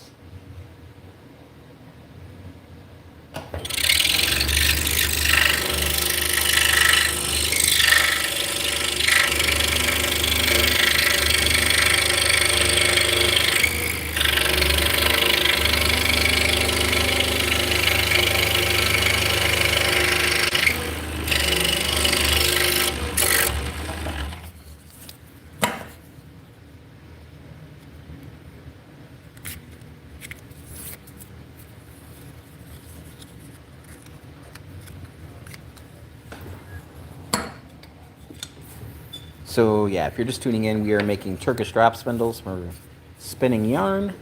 So this is what came before spinning wheels. This is 5/8 inch cherry.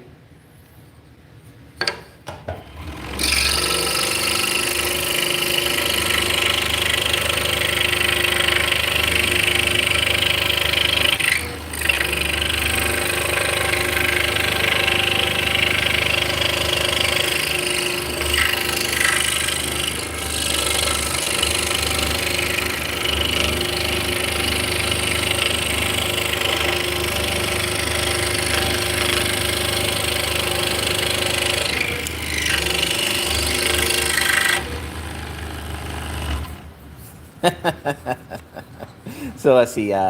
Skew said, "I'm so useless. I'd cut my thumb right off." I know what you're thinking. No, I wouldn't. Well, I already cut my thumb off with a bandsaw and it had to have it sewn back on. Yeah, scroll saws are way, way, way safer than bandsaws. I started my kids out on here when they were like 10. They will cut you, but it'll be a Band-Aid cut. It's a reciprocating blade, so the blade's going to be going up and down, up and down, up and down. So not like a bandsaw, the blade is always going down, and that's why, they use bandsaws for cutting meat. And honestly, that's all we are. We're meat. So, yeah.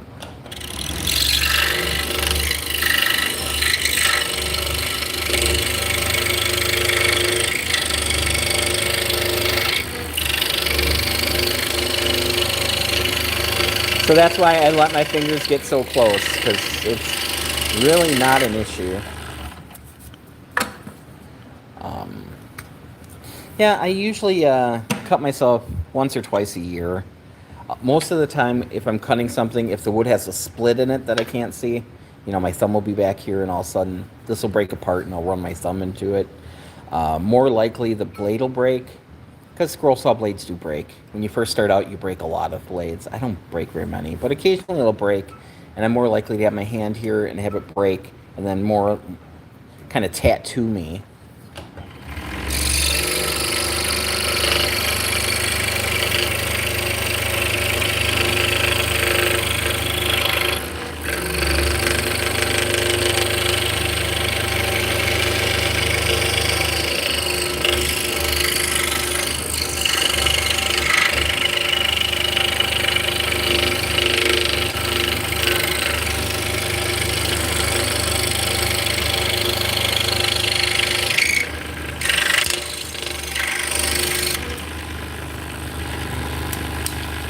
And scroll saw do take a little practice.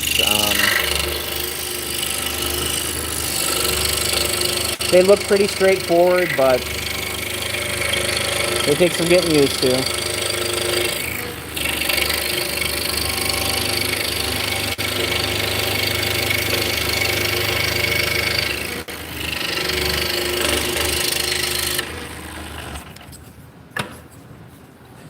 I guess I could wear thimbles. Have to find a very big thimble.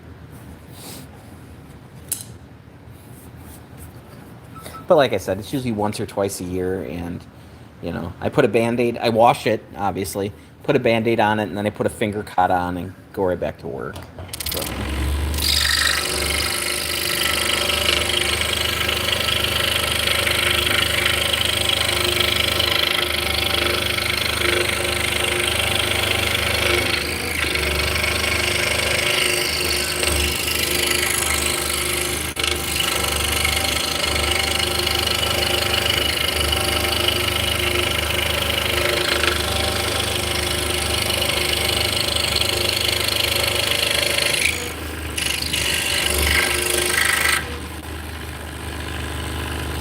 thimble. It is a weird word.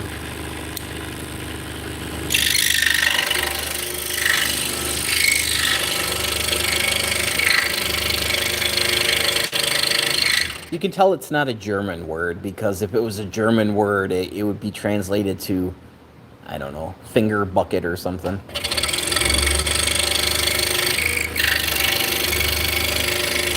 Because it's a bucket for your finger.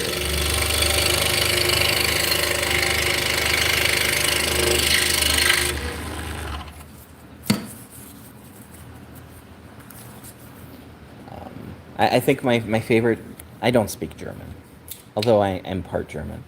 I'm more Dutch than that. Hey G, how's it going? Welcome in. But yeah, a birth control pill in German, it's anti-baby pilla. So yeah, they don't think around. They tell you exactly what it is.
A thumb bell? That makes sense.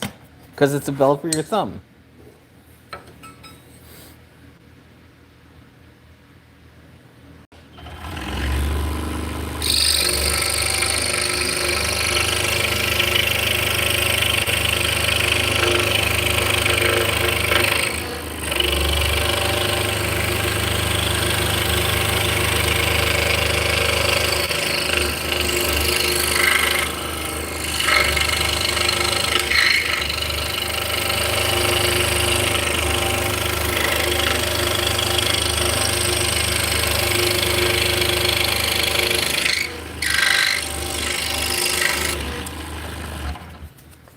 Be careful.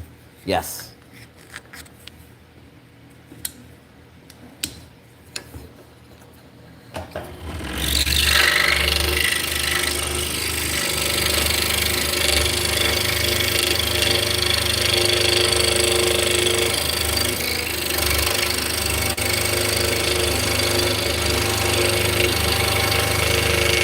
The secret is to move your finger before it gets cut.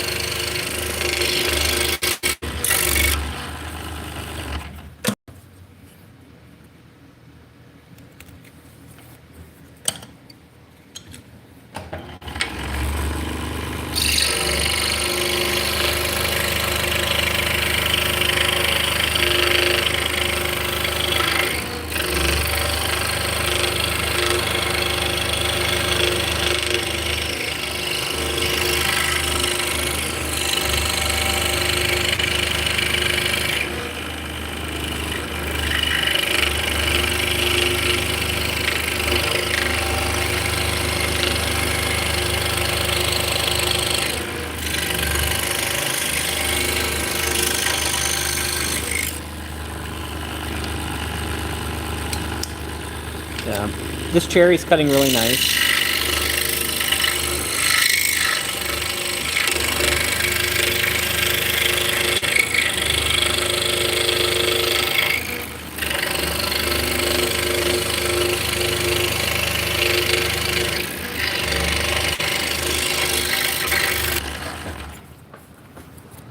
Hello, Wendell. Welcome in.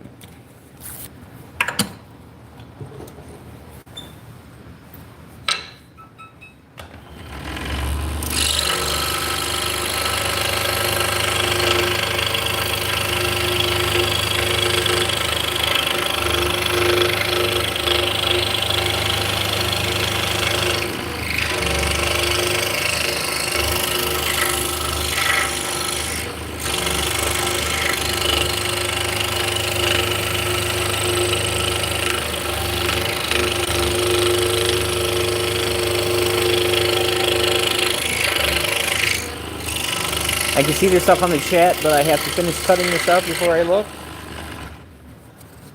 I know, right? Key factor. I've been trying. Hey, Maverick. Welcome in.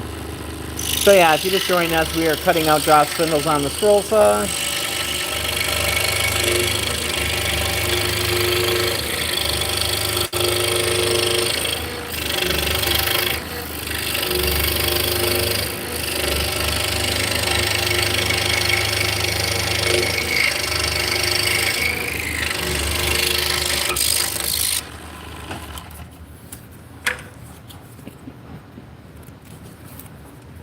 We're good. I've got 10 fingers.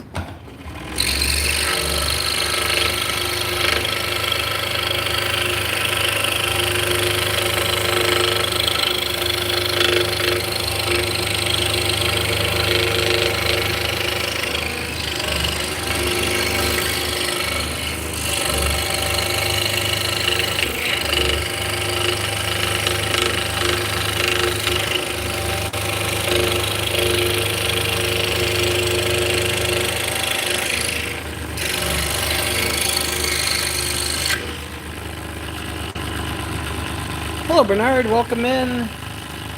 Maverick, yes. I usually cut myself about once or twice a year. And it's just a Band-Aid cut. It's not going to amputate anything.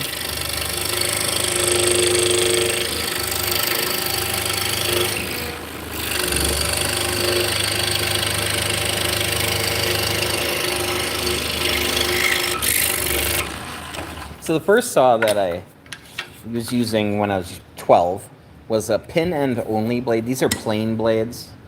Just means that they're flat. There's nothing to them. A lot of older, cheaper saws have pin end blades.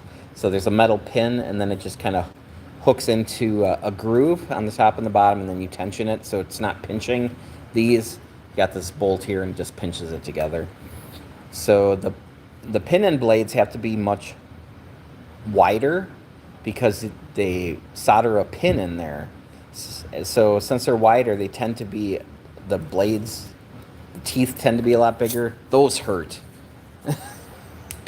Or I was much younger. They don't hurt as bad.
Oh no, that's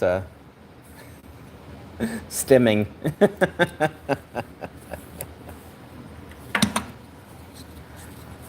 That is not from the saw.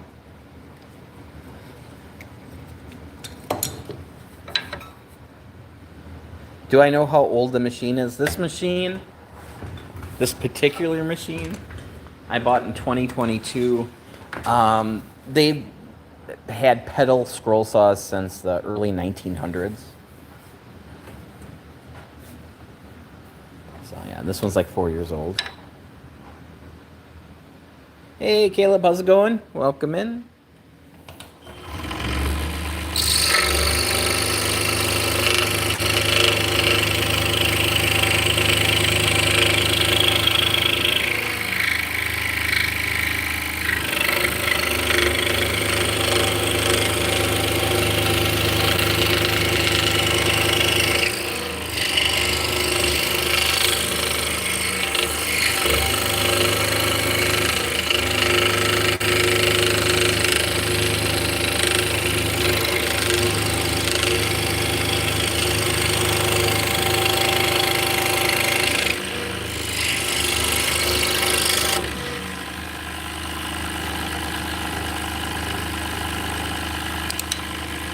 So yeah, this saw here is a 21-inch Pegasus. Hey Shine, welcome in.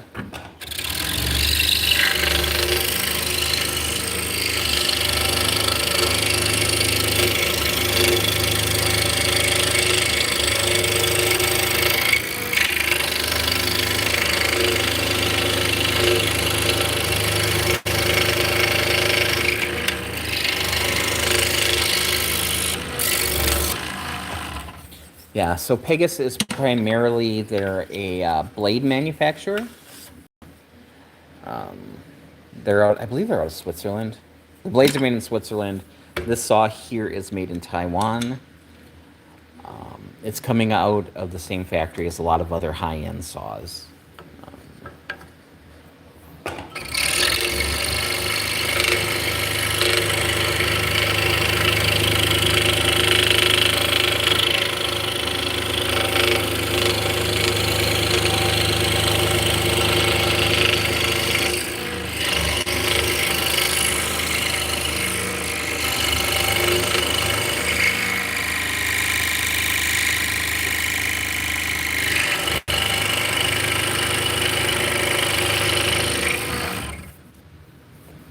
How many of... I'm sorry, I was kind of rambling. I'm not sure.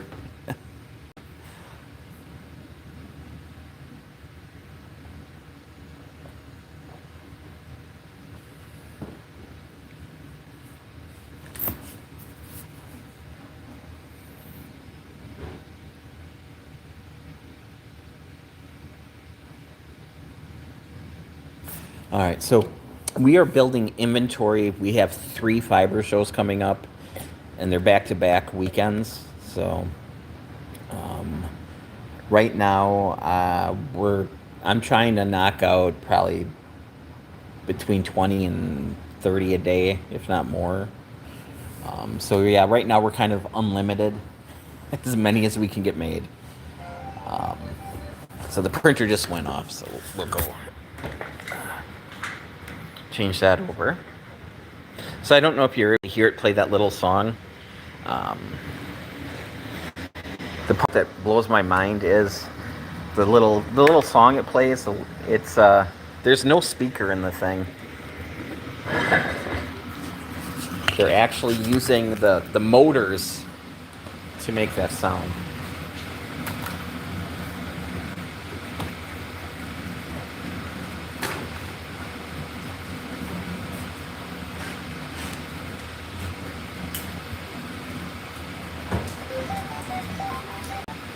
No speakers.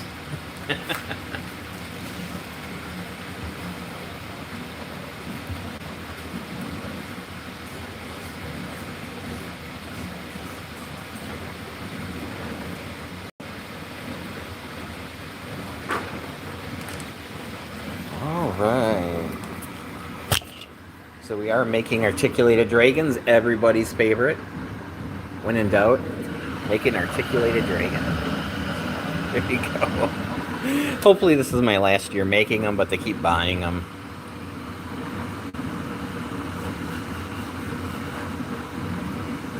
Hello, 88 and 69. How's it going? Welcome in, guys. So this is half of a 1-yard nitty knotty that you wrap yarn around to make a hank. So I've got a wooden 2-yard one up there so you can kind of see how the yarn is wrapped around it. And there's a hank. So this is yarn that I spun on a spindle. But yeah, so the hank is a way of storing it. And then it's basically just a bunch of coils, loops. And then you would put those loops on that. And then you can unwind it and make it into a ball. If you don't have a Swift, that's what you put it on. You could make your kids hold it between their arms, and then you can roll a ball that way. Yeah.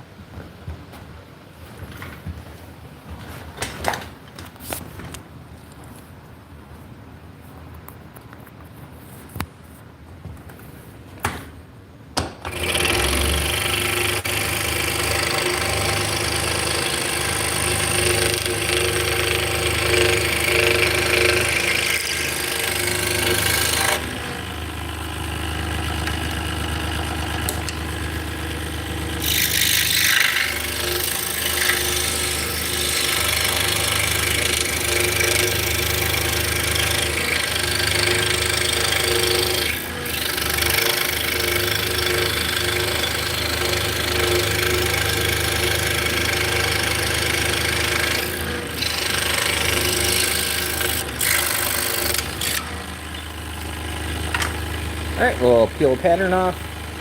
So I used blue painter's tape, and then I spray adhesive the paper pattern on top. That way when I'm done I can just peel the pattern off and I don't have any residual glue.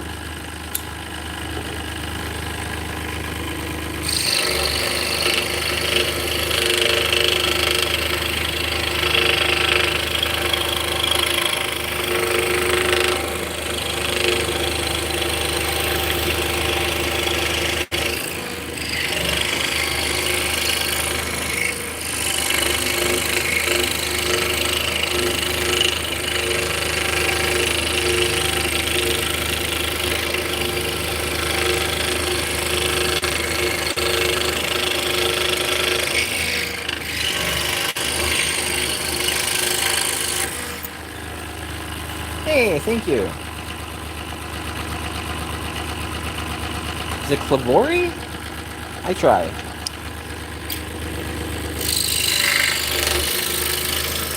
Yeah, we were very lucky to find this shop.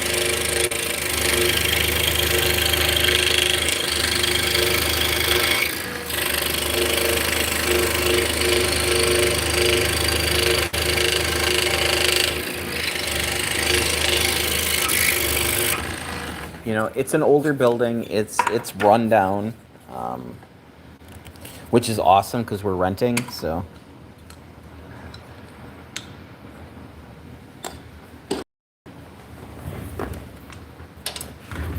but as far as it being a workshop goes, it's perfect. The floors don't have to be level. You know, the walls don't have to be pretty. You know, if you're going to put a store in here, you would have to stick a ton of money in here. And then realize that there's no foot traffic here and nobody shops here.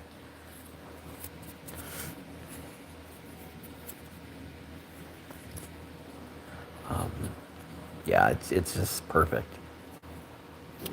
I mean, the furnace is good. It works great. You know, it's like a full house furnace, and it's blowing 3 little vents downstairs. So we're not taxing the furnace. Yeah. Do I want to hear a joke? Sure. Lay it on me.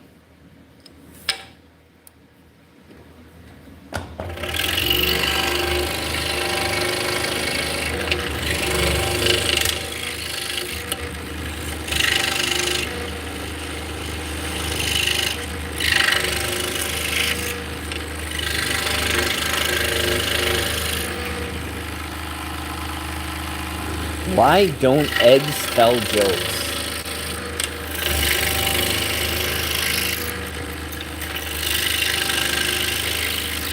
So I'm assuming it would be yolk related. I don't know. Why don't eggs tell jokes?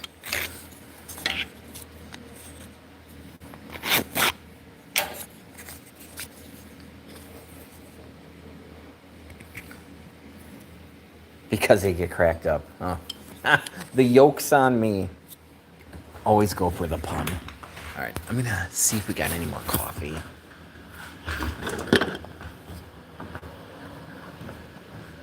I feel like John Lovitz on Saturday Night Live. I can't think of what he was. The Continental? Is that Lovitz? Where all these the cameraman was walking around, all you see his arm. Oh no, now you know that I have Miracle Whip. Because a sandwich just isn't a sandwich without the tangy zip of Miracle Whip.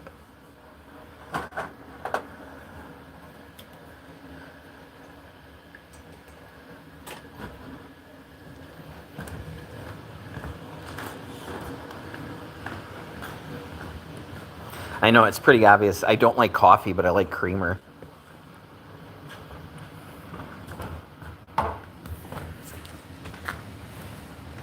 And I like having stir straws. I even have packaged sweetener. It's a lifestyle choice.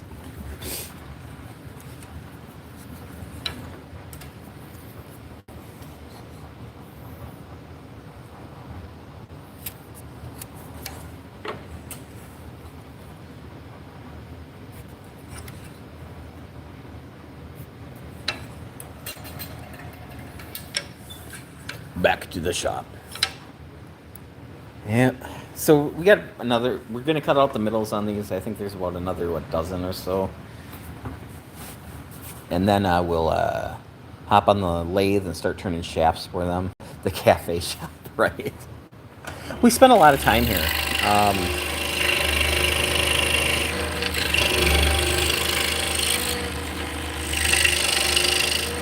You know, we got the big comfy couch and the big TV out front.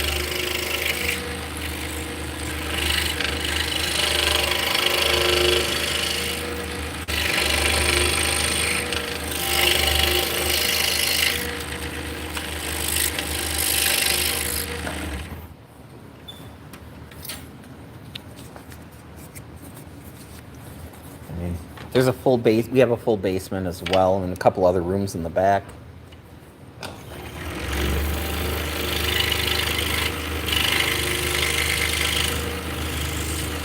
Remember when I said it was kind of an old, rundown building? Well, we get a lot of moisture in the bottom. Right now, it's been raining a lot over the past couple days. So we definitely have a little river down there, but that's all right. It's not my building. It's not my foundation. If that's the way the owner wants it, that's fine. So let's see. Used to work at a two-man sawmill, and we made rough-cut furniture and in a rundown house where it was covered with sawdust all over the floor. The workstation, you look on the floor. Workstation, you look a mess, would be piece all over. Worked there for 15 years. Yeah. I mean, yeah. I will mention where I stashed the mileage for 2025. No. Check the filing cabinet. I did several times. Where have you been putting it? Is it underneath your desk on the left-hand side in that shelf? Check there too. I don't know what to tell you. Yeah, I know, right? I'm like, apparently I put it in a safe place. You put it in a very safe place. I don't think it's in the filing cabinet back there, I but don't think so either, but I'm gonna check because, yeah. all right. You put it somewhere safe.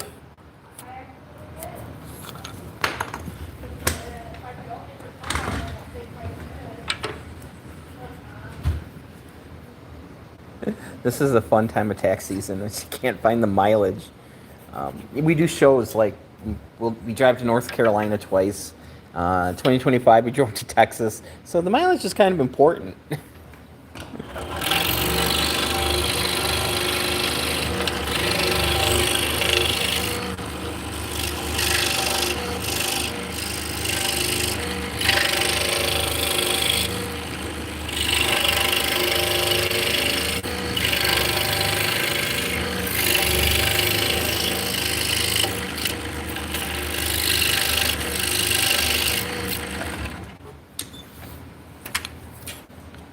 But here's the big thing. She'll find it. If not, I'll help her look. But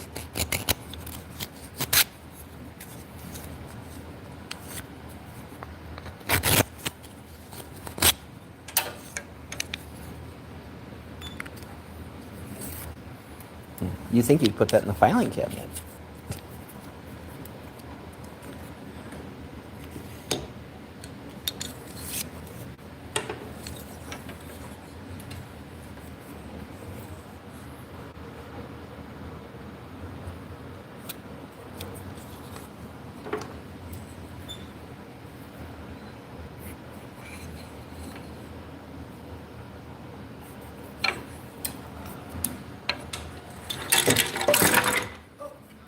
Did you find it? No. I'll look down here where I dropped everything, but I don't think it's down here. Do you want me to stop the stream and help you look? No. Okay. What's the point? You know? Well, the point is that you're looking for something, and I could help you look.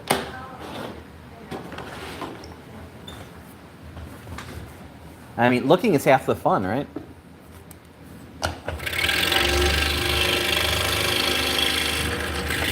You didn't bring it home months ago to start early and left it at home, did you? Right.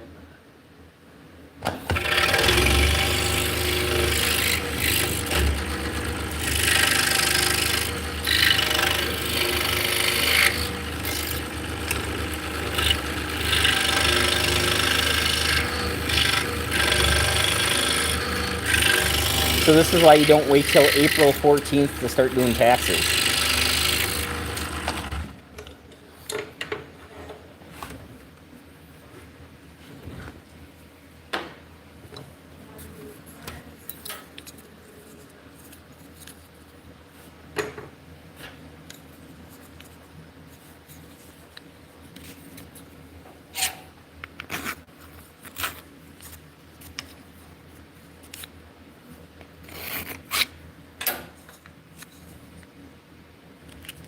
Yeah, and honestly, it's nice to have space. I was working out of a little 10 by 10 bedroom and a little 12 by 12 garden type shed.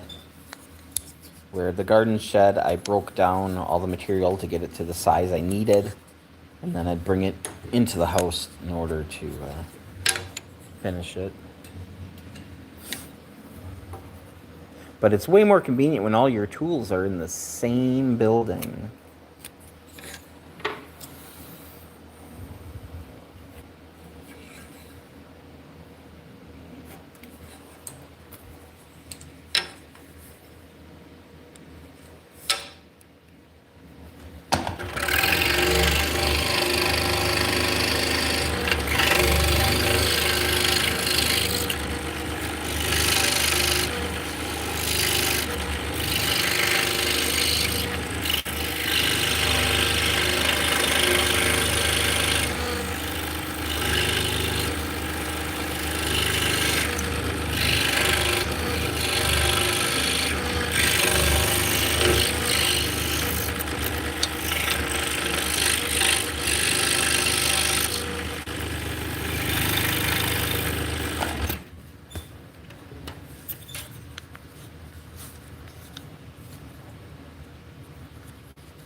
How much money does a skunk have? I don't know.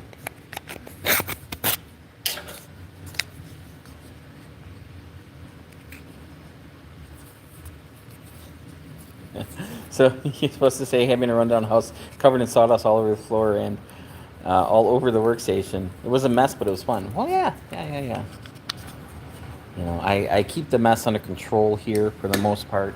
You know, this does have it does have vacuum port. 1 cent. Ah, because they stink. I get it. They have sense. Yeah, I mean, life's not necessarily clean all the time.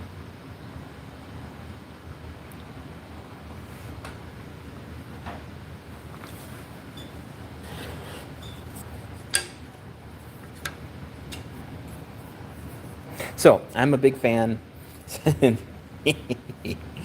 Oh, it's just I wish I had a 1980s Trapper Keeper because this would fit in there really well. Anyway, I like gluing magnets to my pencils so I can set them down and they don't go anywhere. So I quickly just designed a little adapter to go in there so I had more surface area for the magnet. And I think I did a pretty good job picking out the blue. I think it kind of fits in with the pencils. But yeah, I'm a big fan of magnets. Because I tried wearing an apron so I'd always have the pencils, but just not an apron wearer. I'll put on the apron when I'm on the lathe if I'm working with some material that's kind of itchy, like ash.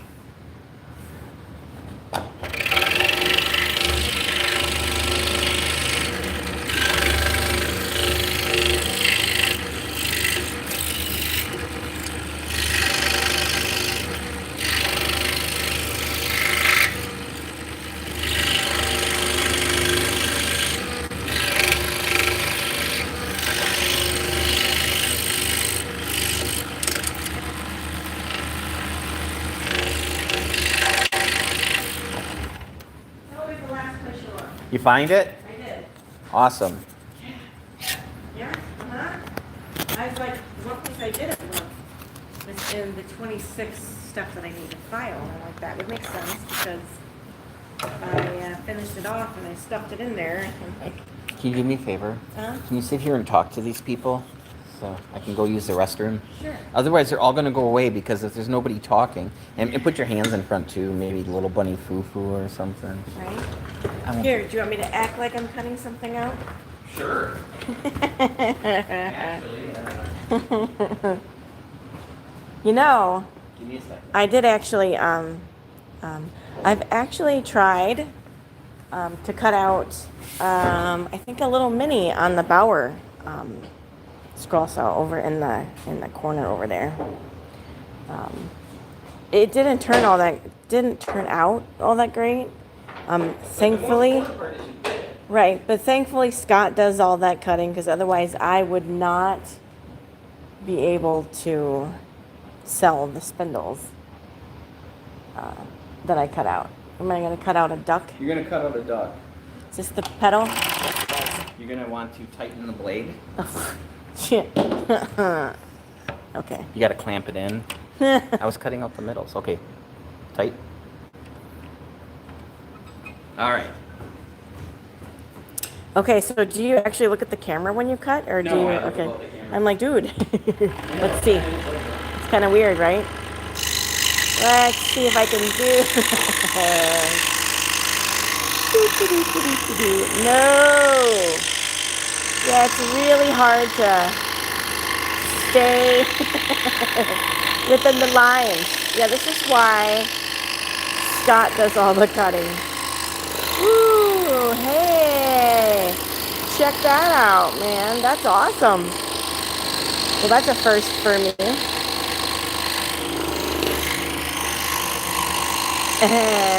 He always says, don't do any real drastic. Okay, what's the issue here? Oh, I'm like, why is it not going anywhere? Yeah, yep, like that. No drastic turns. Because then that happens.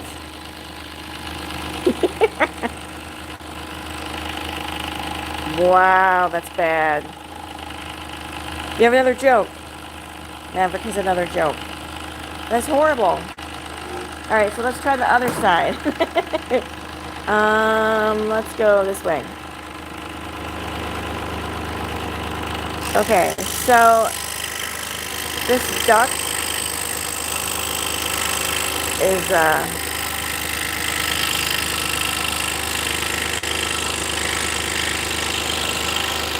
alright, you kind of get the hang of it.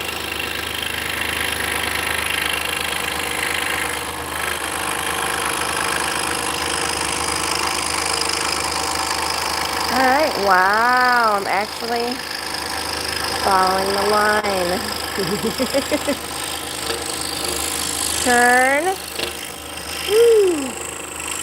Uh-oh. Nope.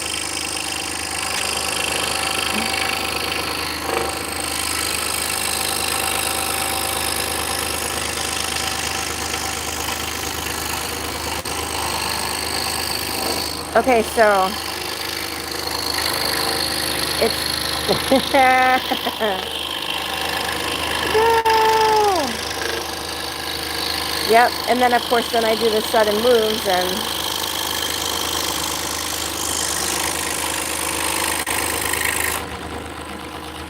okay, so why did the detective not trust the tree? Okay, so that's not so bad, but again, I see why Scott does all the cutting. Looking good. That's actually not bad. They had a horrible head injury, but It did.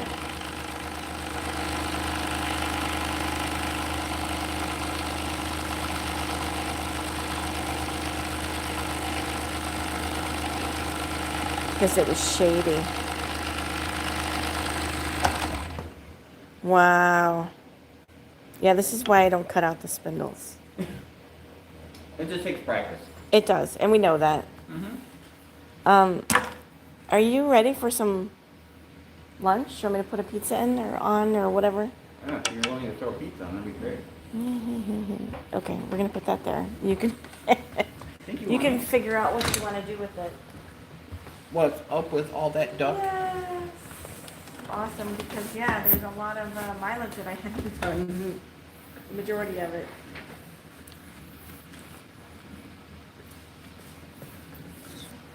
I put in a couple of shows and that was it. No. We talking about creosote here? Yeah. All right.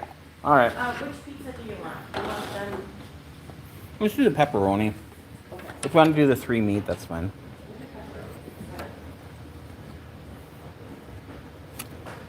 Sorry.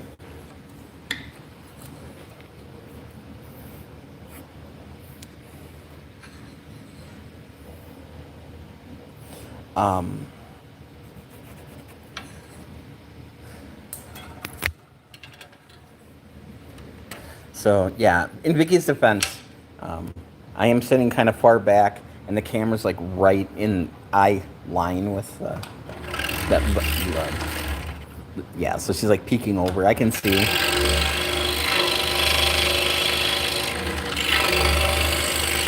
I tried to get her to cut, but she just won't. I've got 3 scroll saws set up in this room. She's more than welcome to use any of them.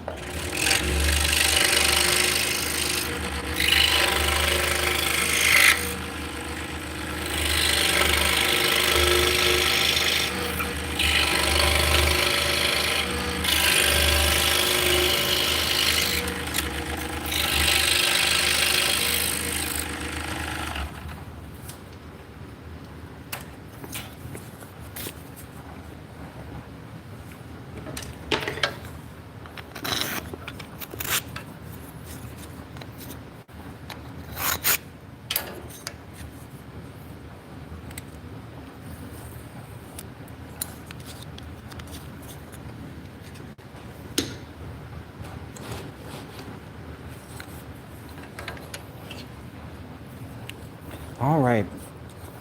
If you guys are watching this on your phone, if you could just tap the screen a couple times, that would be very, very helpful.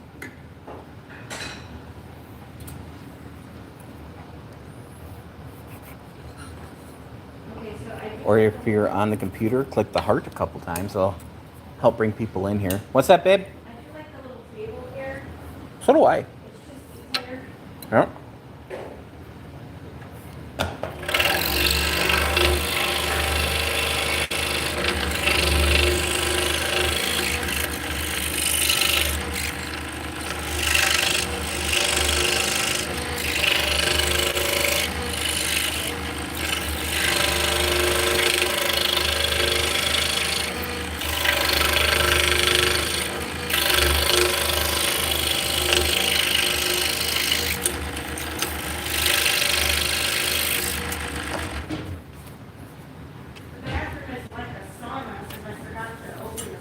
Uh-huh. So when we first moved into the shop, there was just a big room and a toilet just sitting, it wasn't in a room. So the whole workshop was a toilet, which would have been fine if there's just one person in here. But since, as much as I like spending time with the girlfriend. You like some privacy when you're in the back. Right. So they did frame it in for us. They didn't bother putting electricity or a door in there, but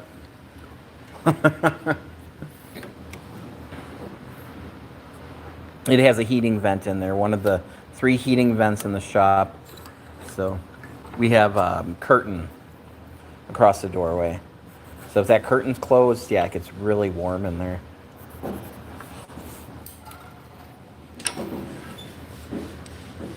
Hey, Doug, how's it going? Welcome in.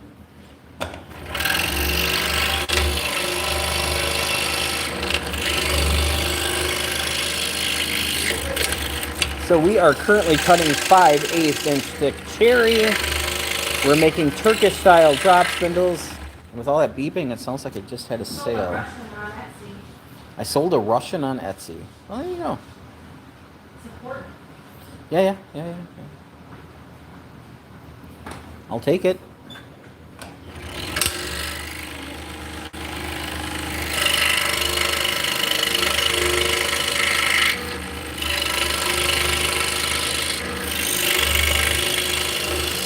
I am not human trafficking. It's just a support spindle that is called a Russian spindle.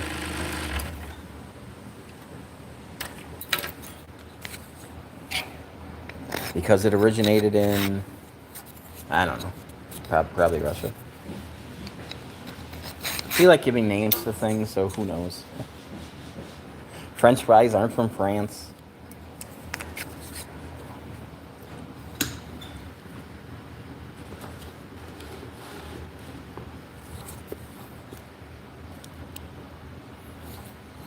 How do lumberjacks know how many trees they cut down?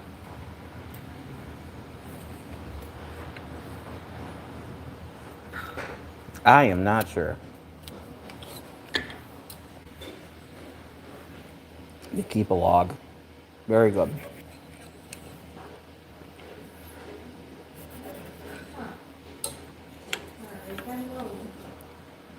And why do firemen have bigger balls than police officers?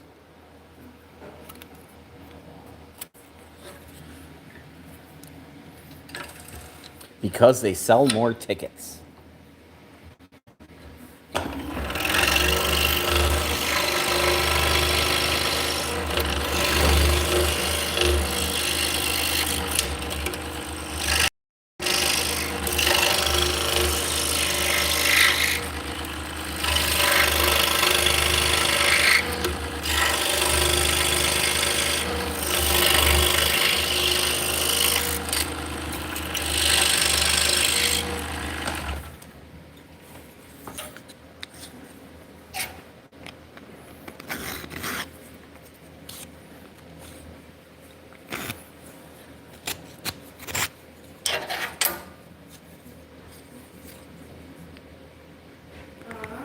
What's wrong?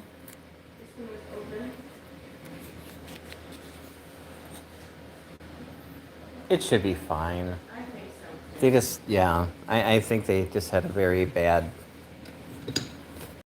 We're cooking it, so it's fine. Hey, 3 gram, 1987. How's it going?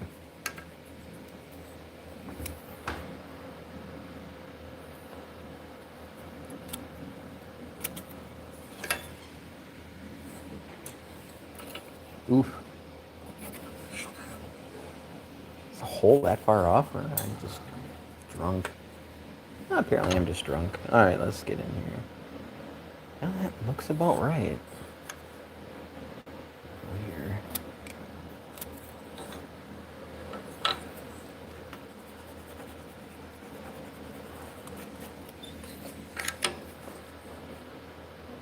Okay. Yeah. Looks like it's a little bit bigger on that side. So we'll compensate and then we'll see how it goes together. Why did the strawberry cry?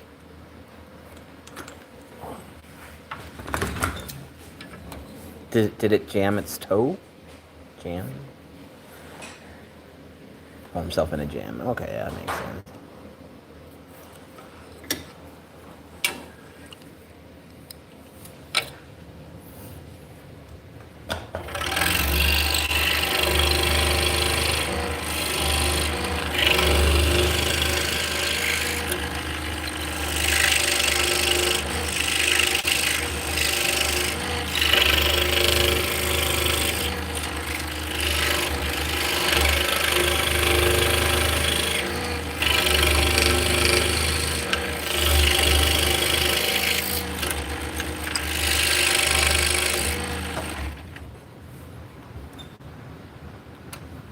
Hey Matt, welcome in.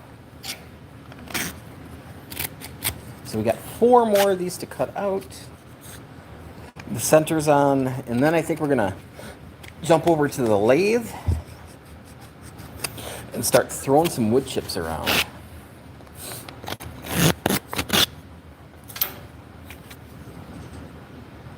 Does sound like an adventure. And it sounds exciting. So if you're a Jedi, it might not be your thing.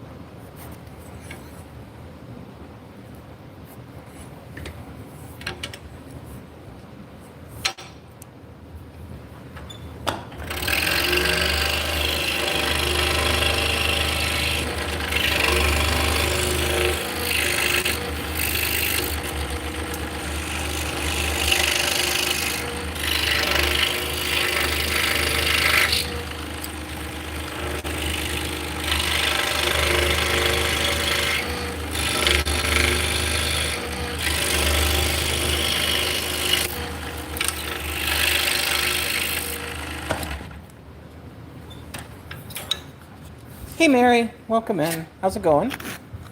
Hope you're having a wonderful Saturday.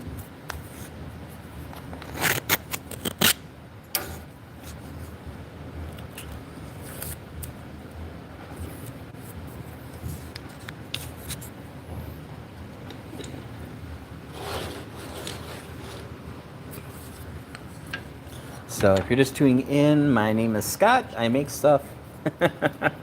This is actually my day job. The long format videos I make are typically doing beginner to intermediate scroll saw projects, lathe projects.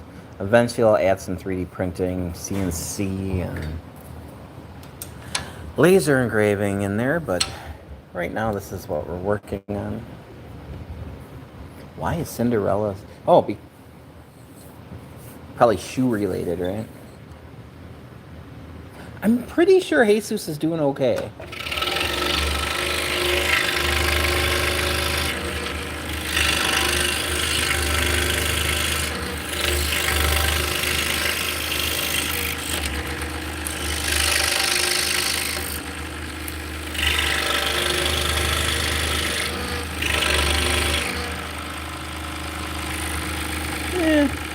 Not so much.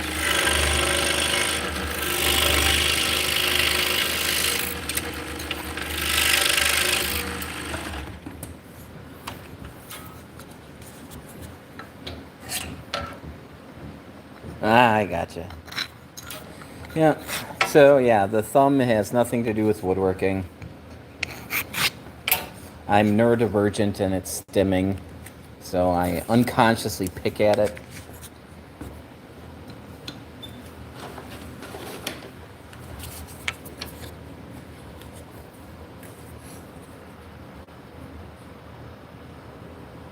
Sometimes it gets better, most times not so much.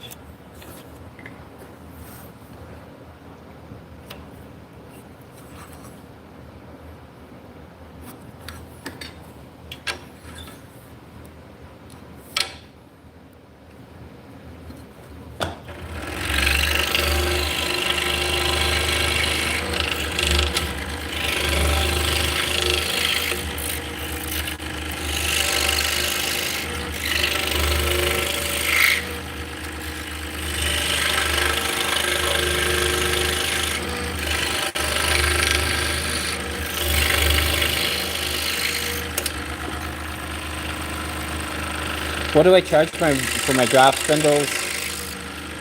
They tend to be between $20 and $50.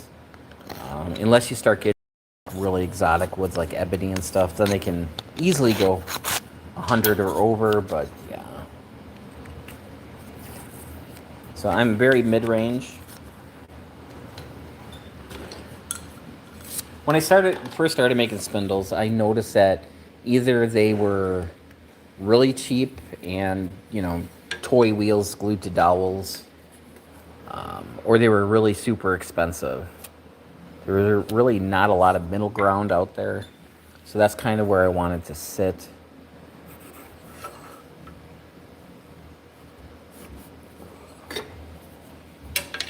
And I've been doing this full time for 13 years, and I really think the prices are still very competitive. So, hey, Loyalty, welcome in.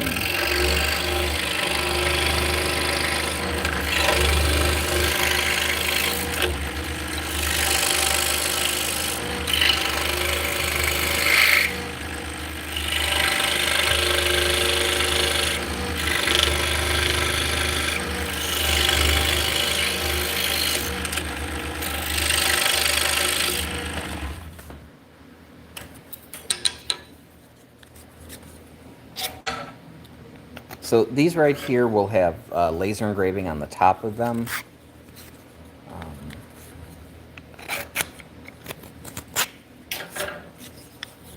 I have a Turkish motif that I put on the top. Hey Samuel, welcome in. It is. Once you get the hang of spinning, it's zen.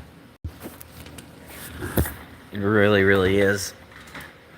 So we're getting ready for some shows, so that's why we have quantities of stuff waiting to get sanded. But yeah, so that's what they're gonna look like. So, yeah, this is actually a motif from a Turkish rug pattern, and it's a fertility symbol. So that middle strip there, yeah. So we are making drop spindles for spinning yarn. We are moving from the lathe. We're moving from the scroll saw. We're now over on the lathe. So I got some stuff to move over, and then we'll get turning.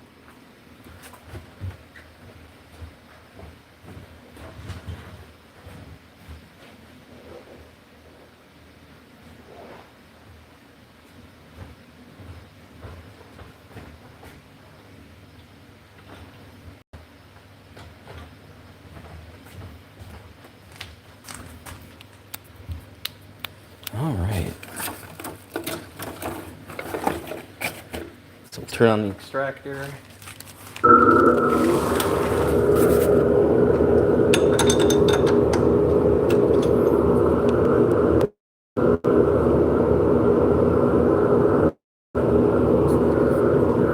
So we're going to be turning hard maple.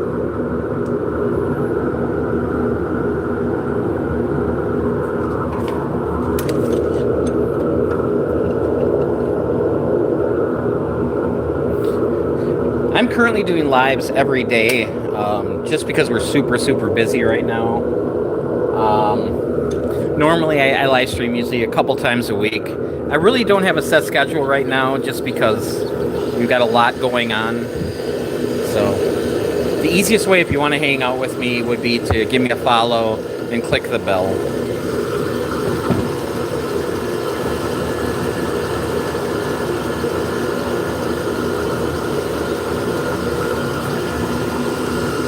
All right. Awesome. All right, so this is hard maple. So I moved over to doweling just because I used to cut everything by hand, but it took a long time. So I'm switching, this costs a little more, but my labor's worth something too. So I ordered them oversized so I can true them up. I'm going to be using this wrench as a caliper.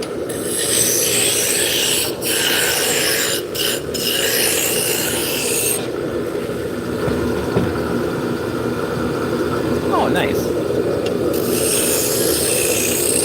Probably tomorrow. I'm not sure. I might take tomorrow off, but yeah, it's been pretty consistent the last few days.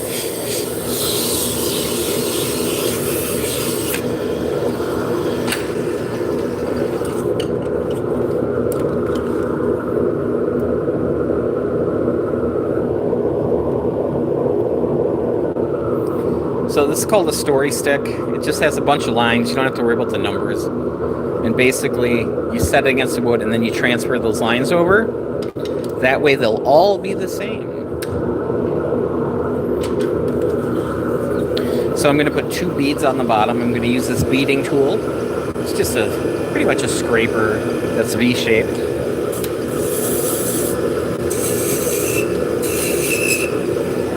Then we're going to grab a skew. Come up to the top. I'm going to lay in the finial. And then I'm going to find the diameter underneath. I'm going to take a spindle gouge and we're going to blend those two lines together.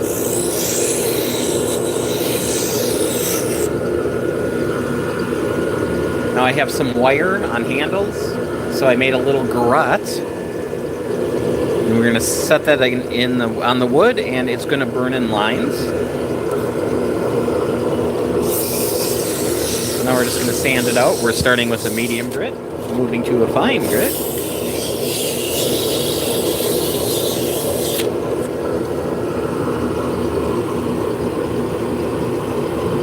Yeah, that's fine. And the wood chips are going to hold it against the wood here while it's spinning, so this is burnishing. So think of it like a friction polish. We're going to add some paste wax. I'm going to have to refill that. I just got some little bits and pieces that I want to use up. Come up to the top. Since we're clamped in on this side, on the 4-jaw chuck, this side we got a pin sticking in there. It's a live center, so it's got a bearing, so it's spinning. But since it's clamped in here, I'm able to form it. Come back. Sand that out.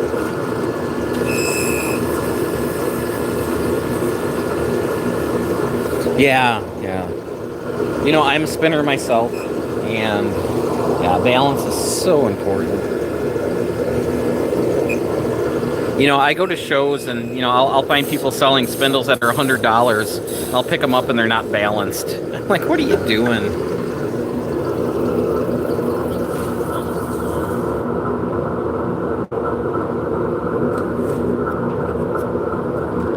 There we go. Thank you. So you see it's spinning nice and true. It's not sanded yet. This has to be sanded yet, but it's a lot to balance something that starts out balanced, if that makes any. Oh, let's check on the 3D printers. I'm going to check on the pizza as well. It's starting to smell really good. All right. I ran out of filament.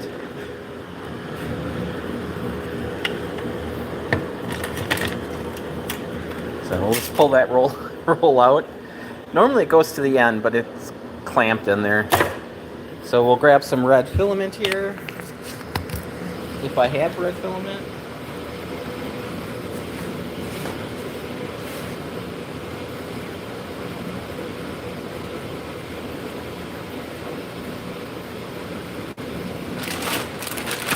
I was getting a little worried there. I got a roll.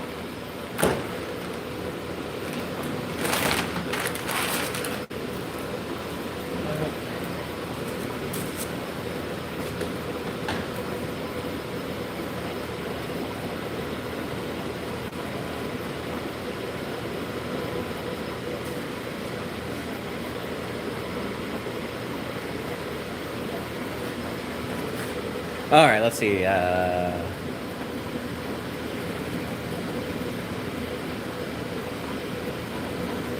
Hello, welcome in, see? So we're going to say that we solved the problem, and we'll see if it's going to purge itself or...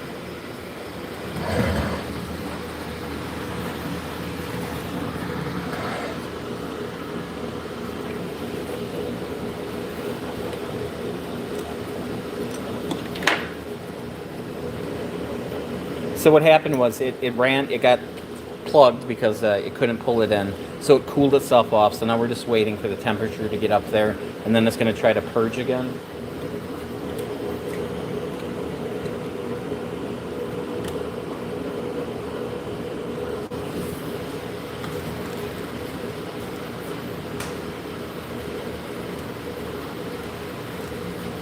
So it should only take a couple seconds here. So right now it's purging. So push that filament out. So yes, we're extruded and we'll continue.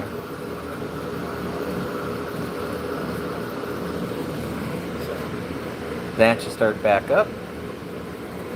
So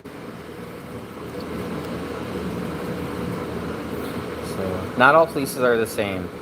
The size of the spindle can be important when spinning the desired yarn size depending on the fibers. Correct. Do I have sheep? I do not. When I was young, we had a couple. We had a couple bummer sheep. I grew up with goats, milk goats, alpine goats, Nubian goats, so not like cashmere or anything. All right, come over here. Let's see.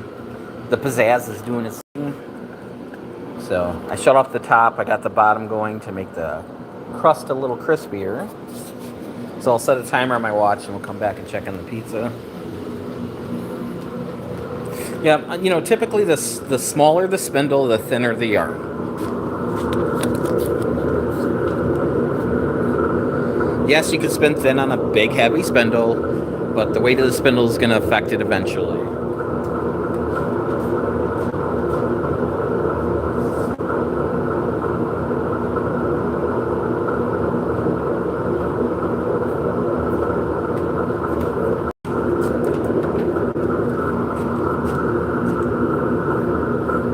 Oh, nice. Yeah, growing up, yeah, we had milk goats, and I grew up on goat milk. I've milked quite a few goats in my life, by hand. Goats are hard, sheep are easy.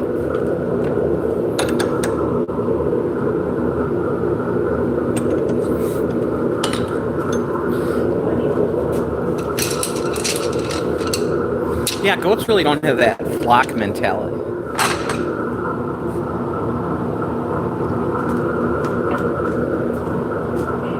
Yeah. So I have it on the bottom now, just to see if we can get the bottom to get.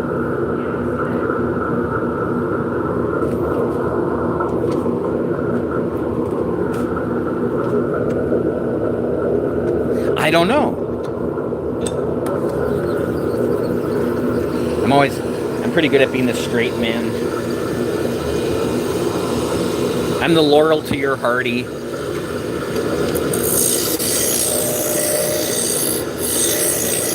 The Peel to your Key.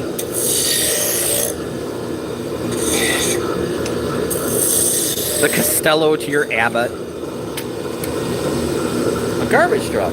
Nice.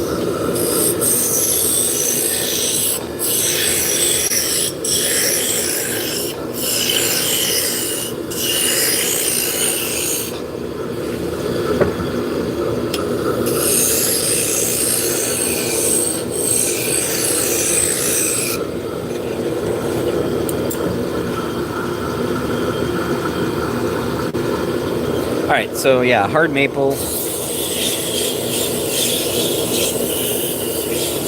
Occasionally I will also make these out of exotic woods.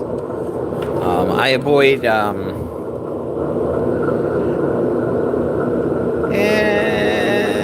we'll do a 7. I try to avoid like oak or hickory. Hickory would be a great wood. It's, you know, got a lot of flex to it, but it's got very big pores.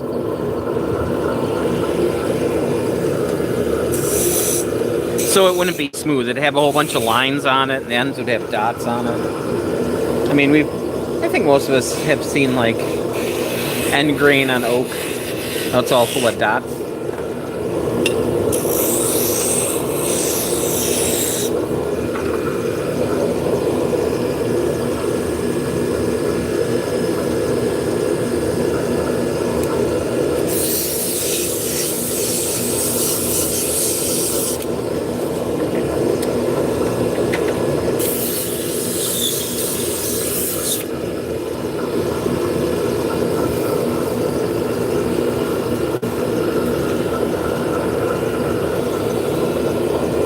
We are going to have to get more wax here in a minute.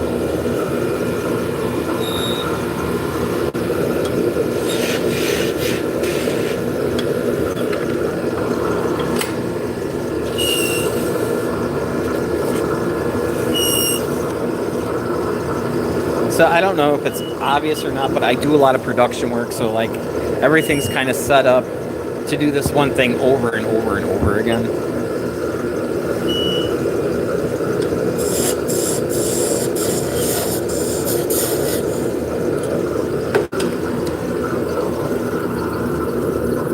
So if you're doing production work, it's kind of a good thing to have everything in the same spot all the time so you're not looking for things.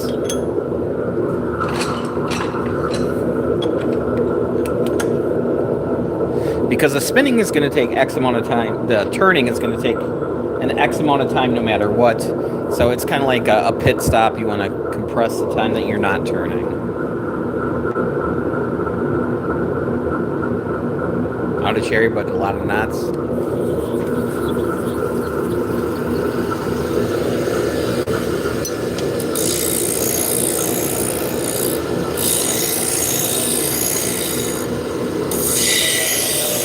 Yeah, the cherry that I'm using is very, very clear.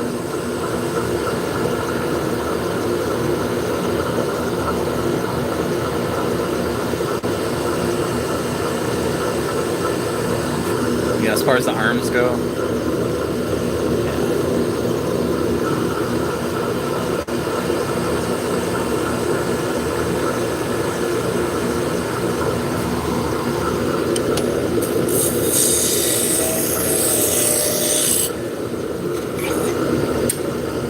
Oh, I suppose I made that 7-inch shaft and then I never put it on anything.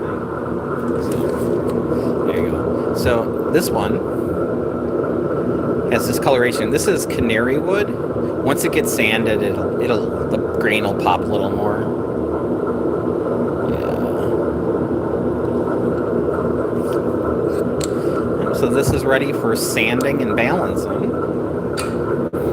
All right, I gotta grab that pizza. Making the pizza is me making the pizza.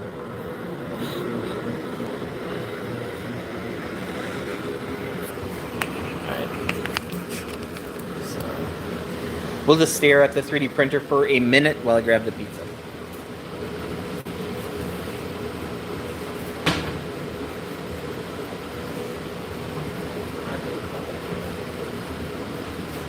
I'm sorry, I didn't realize you were right there. I thought you were doing stacks. So I gotta get that pizza.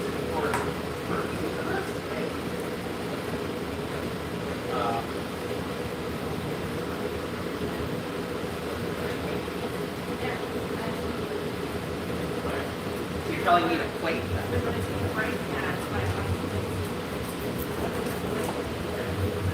I think I may eat on the fly if that's okay. No difference. No.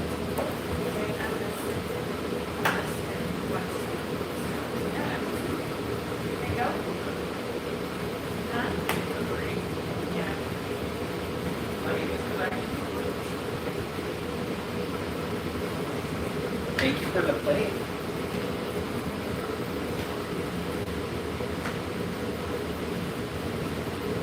All right, life is good. Yeah, this one, when it got jammed up, let's just stop this one. It had an issue, so yeah, it's delaminating. It was worth a try.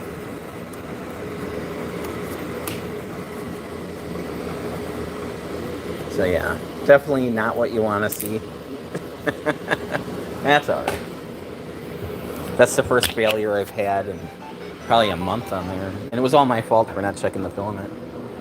Who's got pizza?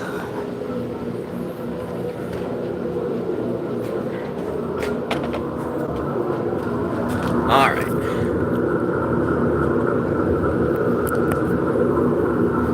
Back at her.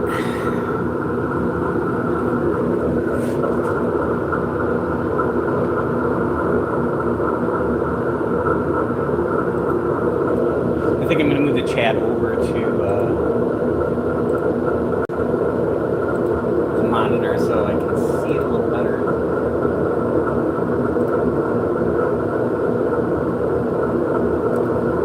Come down here, we'll pop that up.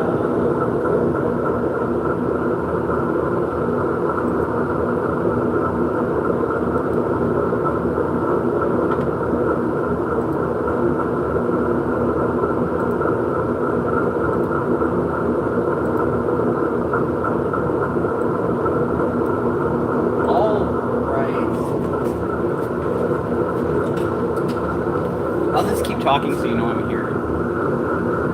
There you go. The lucette is super cool. Thank you.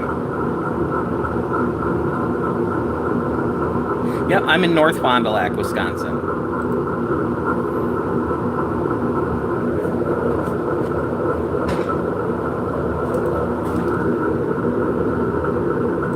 Yep, so as far as lucettes go, we do wooden ones, and we also do 3D printed ones as well.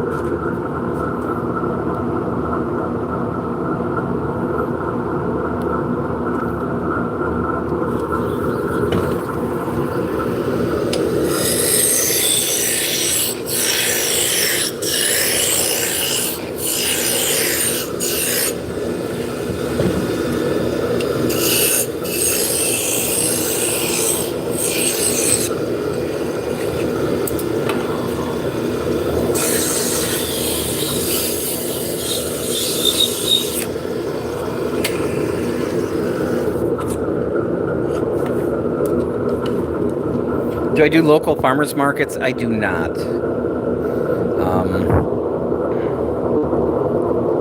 Everything I make is so fiber related that I have to do fiber shows. So,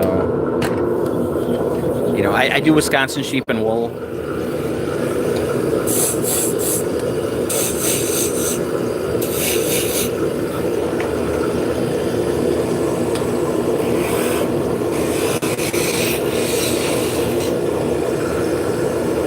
I'm going to be doing the alpaca festival in Madison in about a month.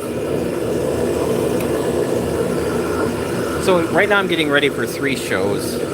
So we got the Madison Alpaca Show, and then there is a show in Chicago the weekend after that.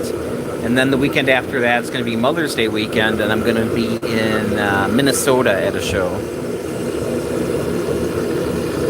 We are turning hard maple right now.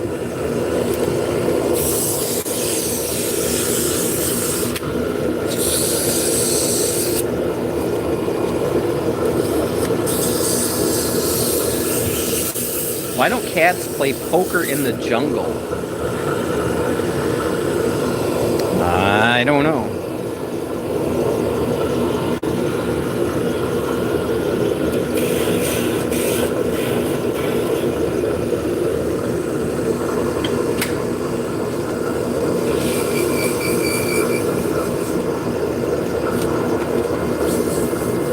Too many cheetahs.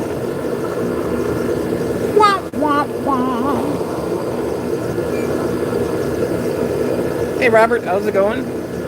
Welcome in. So if you're just tuning in, we are making Turkish style drop spindles that are used to spin yarn. And this is my day job. I run Snyder Spindles.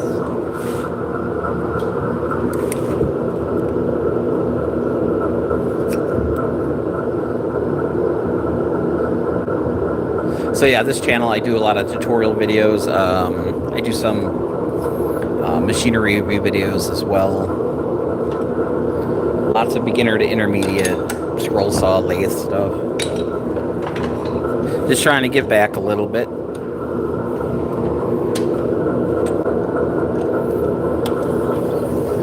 So my father refused to get a wood lathe because they're so dangerous. And he was running, an old rusty table saw with no guards, no nothing. Not even a splitter on the thing. So, of course, when I grew up, the first thing I had to do was buy a lathe.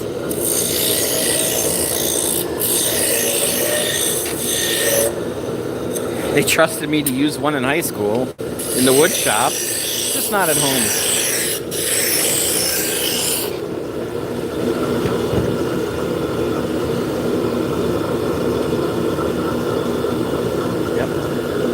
Yeah, this will be our second year at Shepherd's Harvest. We've been doing Wisconsin by ourselves for probably 10. We started out at Wisconsin with the wool gatherers.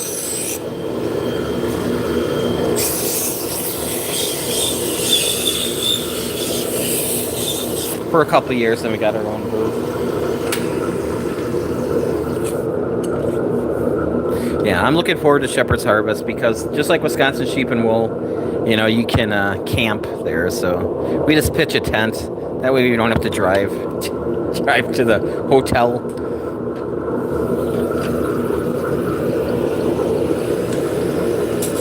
You know, we'll sneak off and go to Pizza Ranch or whatever, but you know.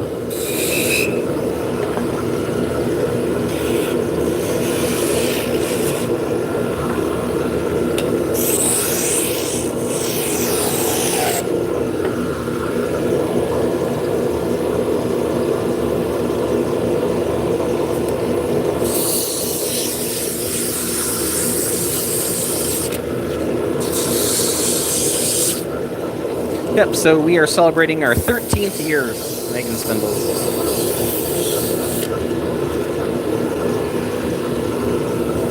Yeah, I haven't done Michigan Wool Festival, Home of the Giant Chicken, in quite a few years. I used to do that with Susan's Fiber Shop. I should really apply again.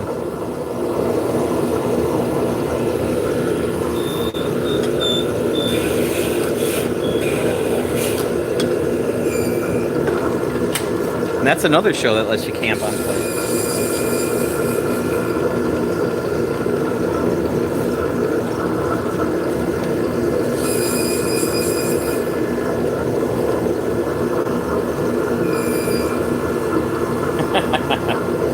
Well, that's some great information.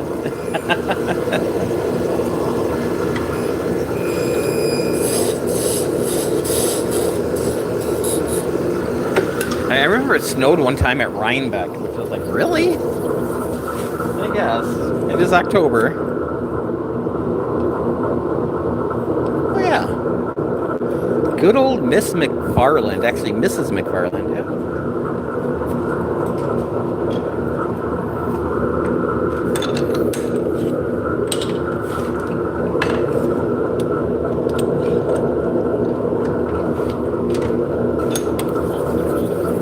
Not Wave McFarland.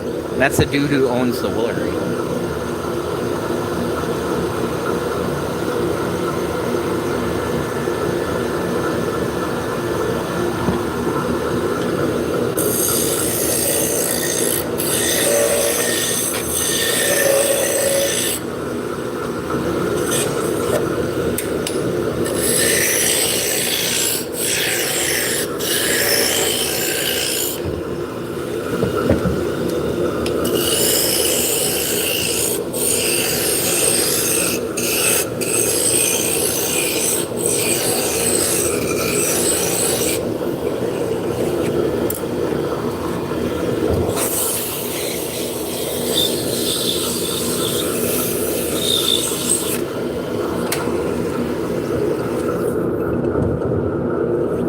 Bought 2 spinning wheels from her. Awesome.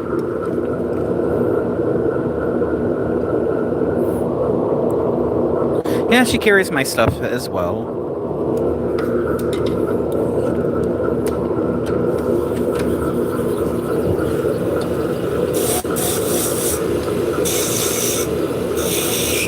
Yeah, I've been on her Wafa stream already.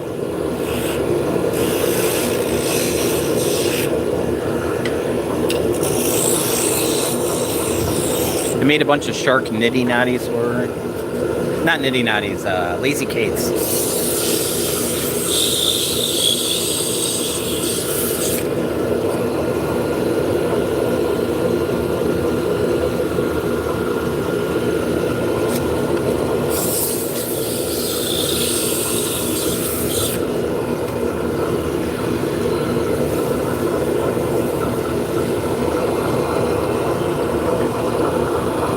Alright, I think I'm going to call this empty. The only downfall for her shop is it's just in the middle of nowhere. It's an awesome store. It really is. It's got a whole library in there.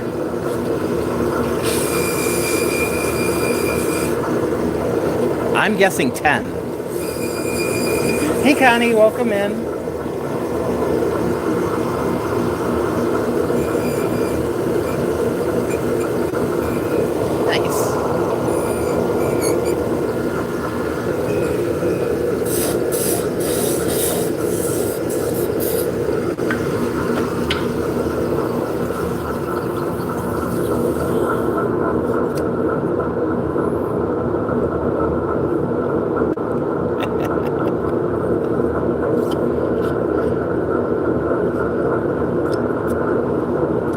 forgot to say waka waka waka.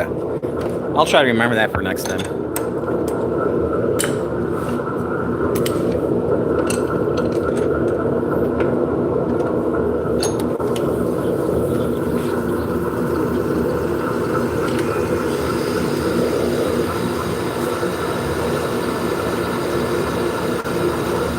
So I am sneaking lunch slowly here.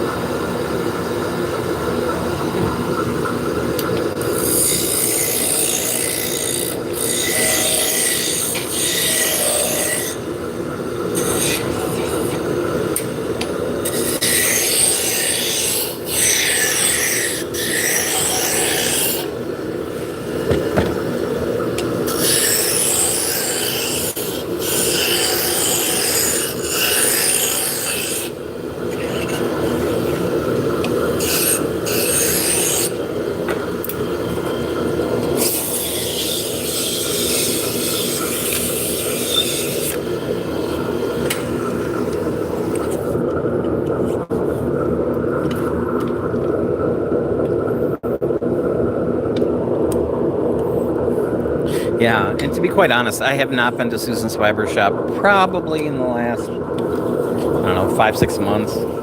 It's an hour drive.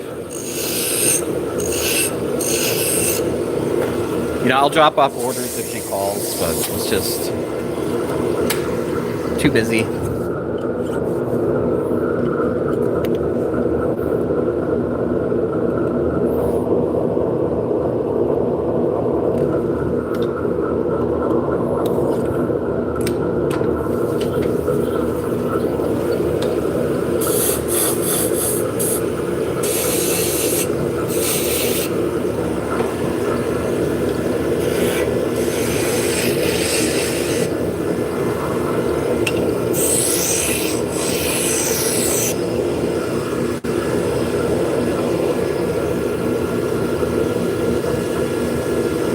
You were a customer at the Wool Gatherers? Yeah, Hans and Sarah are the ones that got me going on this. Somebody asked me for a spindle, and I went in there to get some fiber. And it was much like converting to Judaism. Yeah, I miss Hans too. I was meaning to get after they moved to Madison. I was really meaning to go see them. How long is this live? I'm not sure. Probably go for another hour, maybe, or until I get tired, or until Vicky wants to go home. You know, normally I do 2-hour-long streams, and we're already over 3 hours in here, but I feel pretty good. Yeah, Hans was awesome.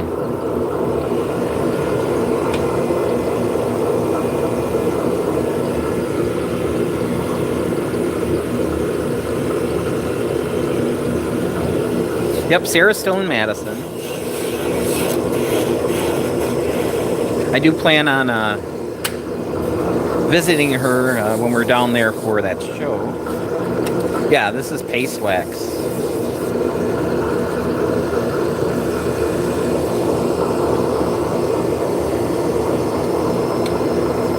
It acts as a protectant. You know, by the time you're spinning, most people are going to be spinning wool on these, so they'll get a little bit of lanolin on them. So, I just don't like covering things in polyurethane. I don't want to cover it in plastic. Even though I do make plastic Turkish spindles, but if it's plastic, it's plastic. But I don't mind wood to be plastic.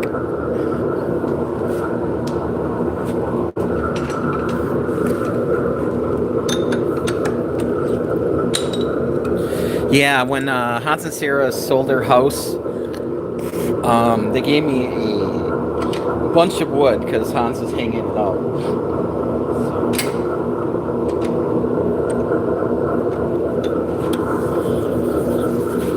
Yeah, when I first moved in here, Sarah came up and she tracked me down.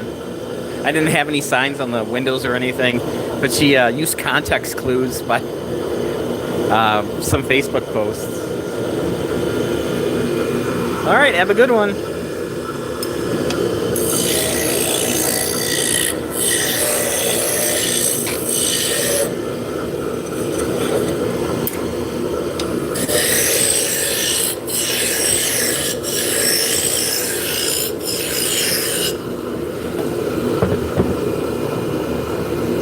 Yeah, it's a tool first.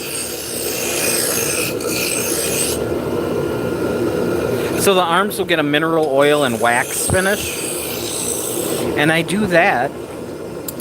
You know, if you have an accident and you get a little chip, you can just sand it out and put some mineral oil, and then you'll never see it again. Where if I would put like a polyurethane, a big plasticky finish on it, if you got a chip, it would stick out like a sore thumb for the rest of time.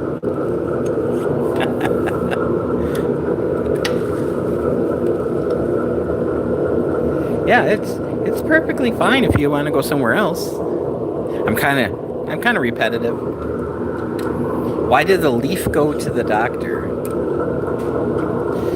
I have no idea. Are we gonna do a demo? Let's do a demo. I'll go grab a spindle. We'll spin some yarn.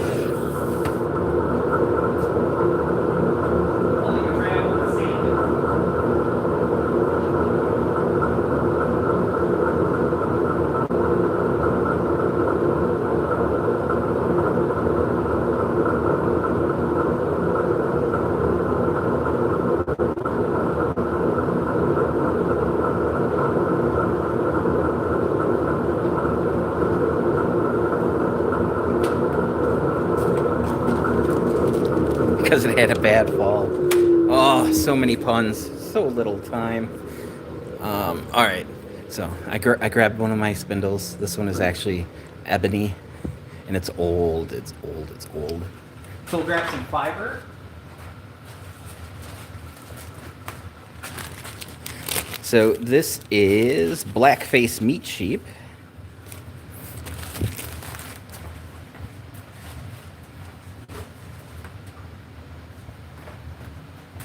See if I can turn this.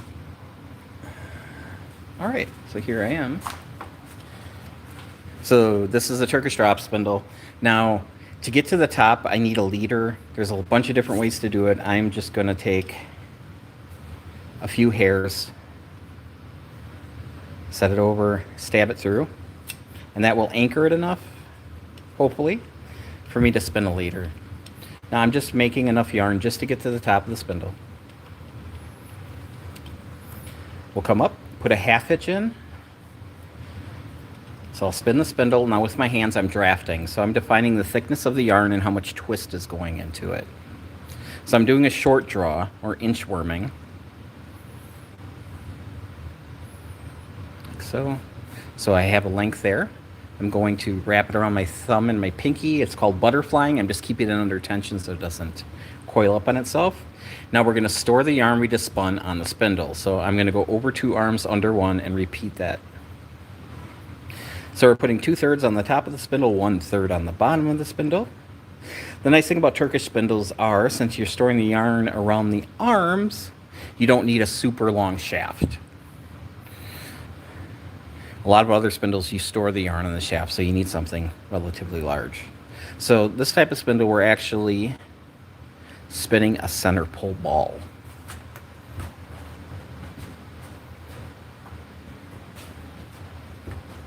So here's one that I have some yarn on. So you just pull the shaft out, and then this arm will come apart in that yarn, and then you got a center pull ball. So you're all ready for plying with this.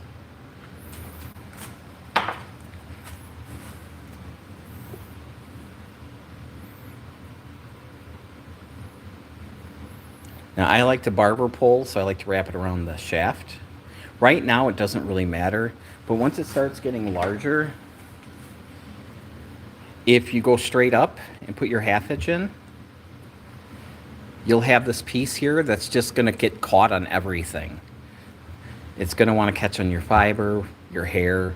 So by barber pulling, I'm just wrapping it around the shaft just to keep everything kind of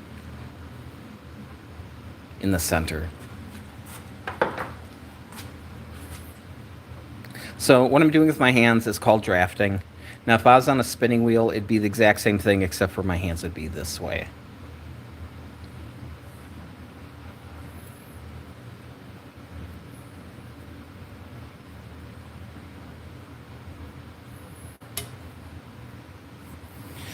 Now, so you would spin. This is a single. Most people don't work with singles. Most of the time you use plied yarn. So you could take multiple balls and ply them together. I'm going to show you some chain plying. So I'm going to make a crochet loop. And then I'm going to bring that down. So now we're going to take our one strand and make it into 3. Now when you ply, you spin the opposite direction that you spun it in. And now I have a 3-plied cable yarn. So I would wash this, and then it would be wet set it, and then it would be ready to use. It's nice and strong. So, yeah. So there you go. That's a quick and easy. Quick and easy. Rinse and repeat. Now, it looks super easy, but it does take some practice. You have to build up some muscle in your hands. But being able to make your own yarn is amazing. You'll never give away projects again.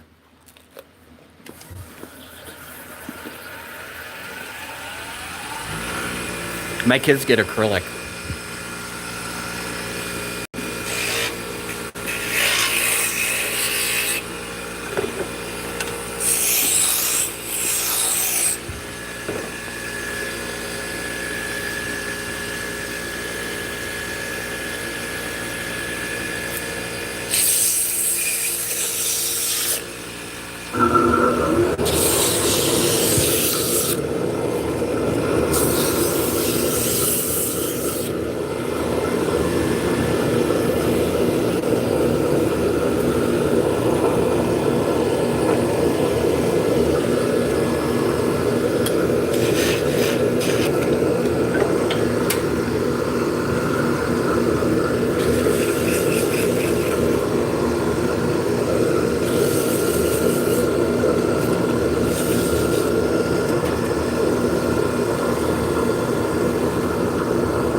Back to another canary wood.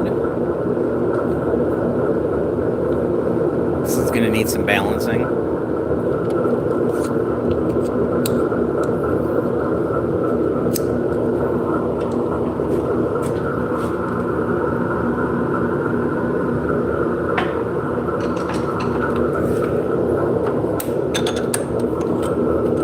I mean, it would work perfectly fine, except for it have a little bit of wiggle to it. And people don't like a little bit of wiggle to it. If you go to Peru right now and look at their spindles, they're not going to be very balanced at all. But that's just the culture.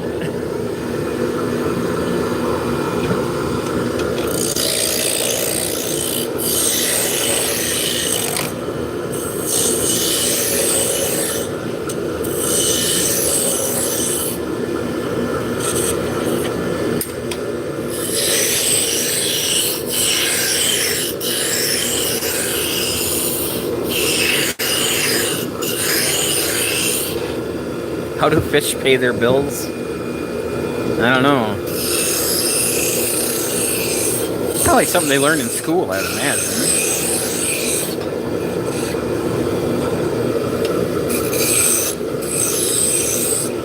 Sand dollars? Yeah. Getting closer.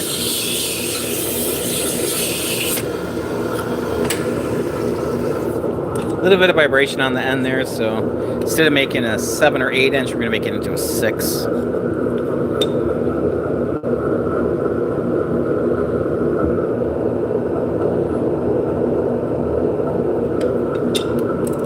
And I'm good with phonetic. If it's phonetically spelled, we're doing good.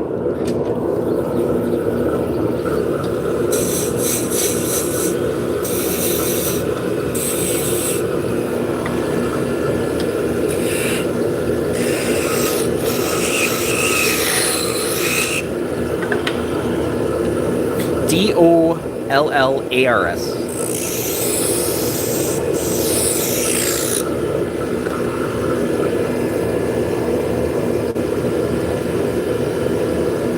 Right? Now I'm double guessing myself.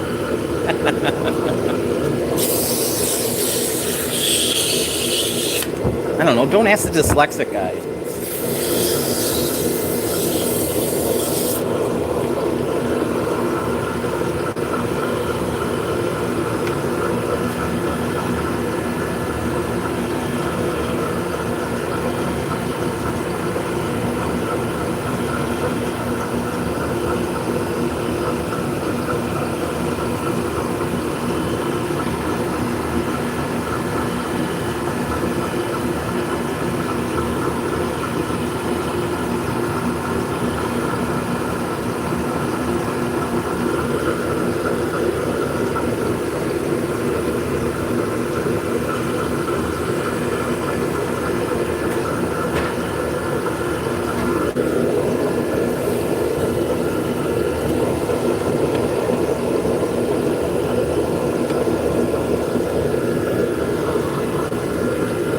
Yeah. No, my spelling, yeah. The goal of my high school was to give me a diploma, not to really teach me anything with my dyslexia. So when I went to college, it was quite the shock. I never wrote a paper in my life. Every test I took in high school was open book. They prepared me for digging ditches, which is fine. Ditches need to be dug.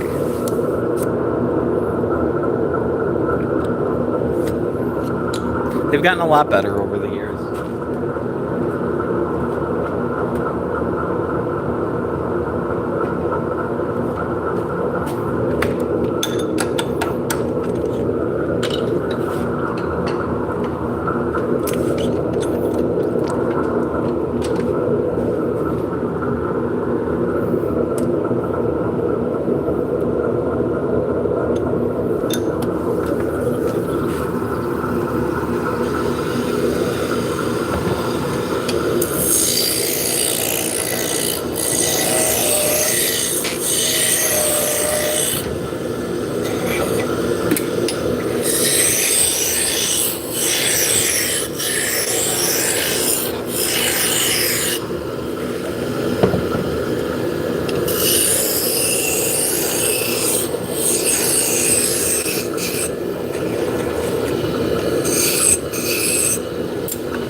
Oh yeah, I was eating pizza.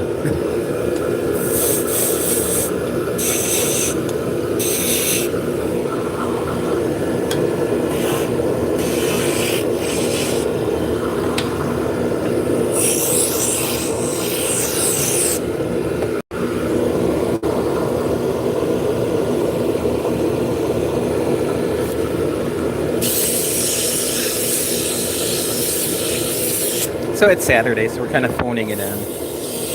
I think for dinner tonight, I'm just going to make chip beef.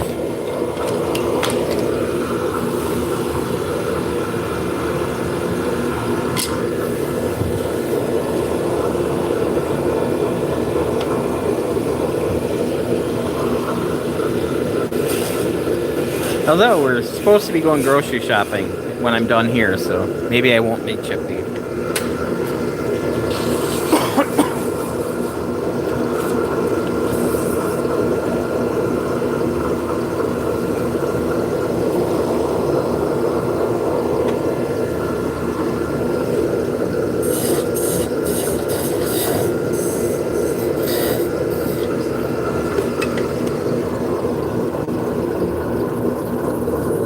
What did the potato say to the potato?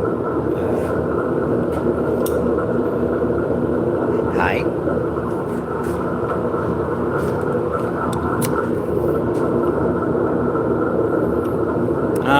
Yeah, you got me. But they can see quite a bit because they have quite a few eyes.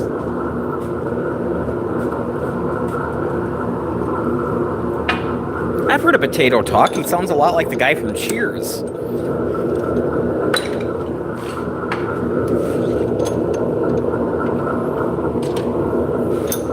Oh wait, that was Mr. Potato Head.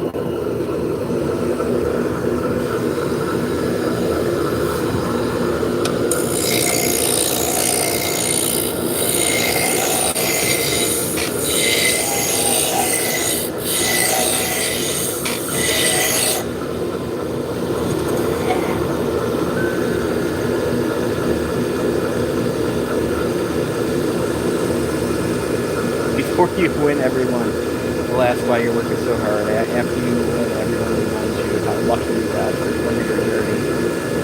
Yeah, pretty much.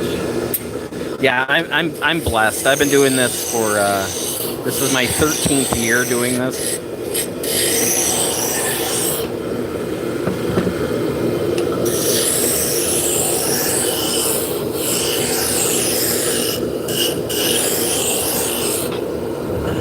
So we are making Turkish spindles today for spinning yarn. We're currently making the shafts. We were making the arms earlier in the stream. Oh yeah.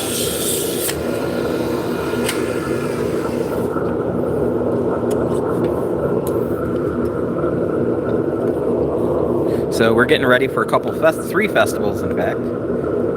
So we are building up a bunch of inventory.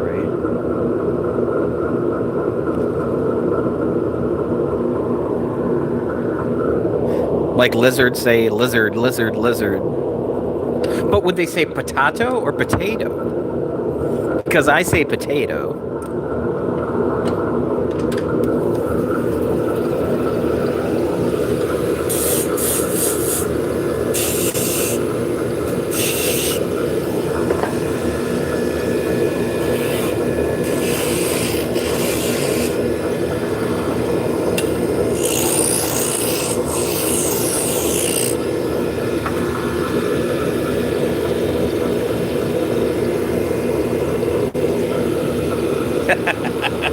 Didn't even get a chance to read that. They have some pretty fast retractions.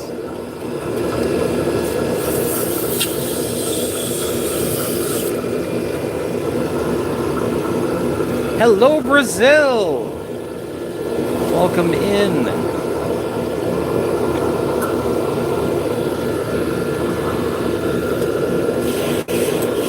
I hear you guys have some hippopotamuses in Brazil running around.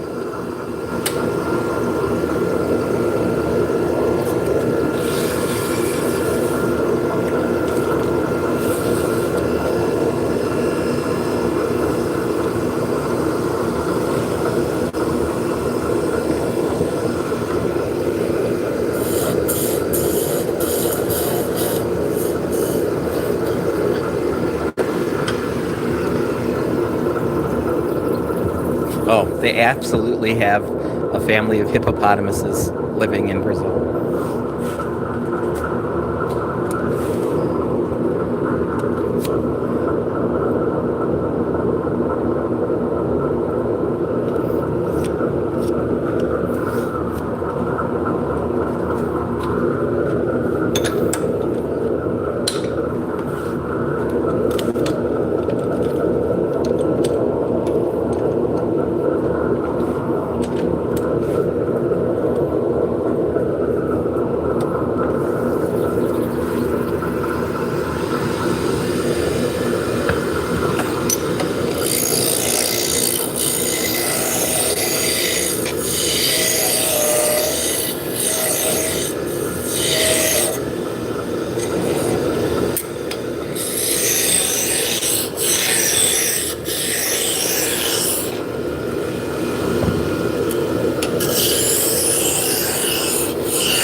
I'll walk through the next one, if I remember. Kind of in the zone.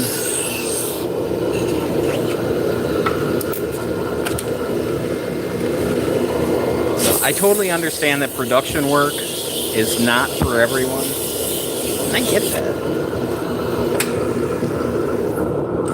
That one has some vibration up top, so we're going to make it into a shorter one. But being neurodivergent, I'm kind of built for this. This is my gleaming the cube moment.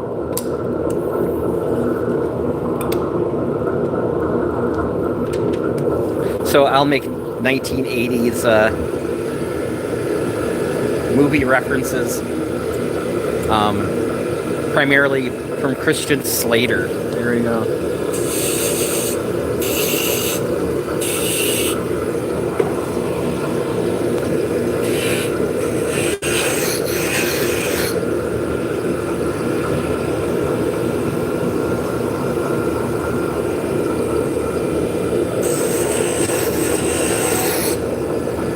Correct. Or maybe I'll just make comments about movies with Christian Slater and not necessarily him, because that opens up a whole bunch of great Heather's quotes.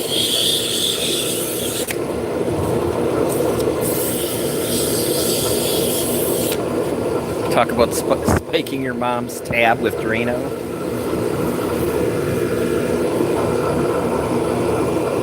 And things we can do gently with the chainsaw.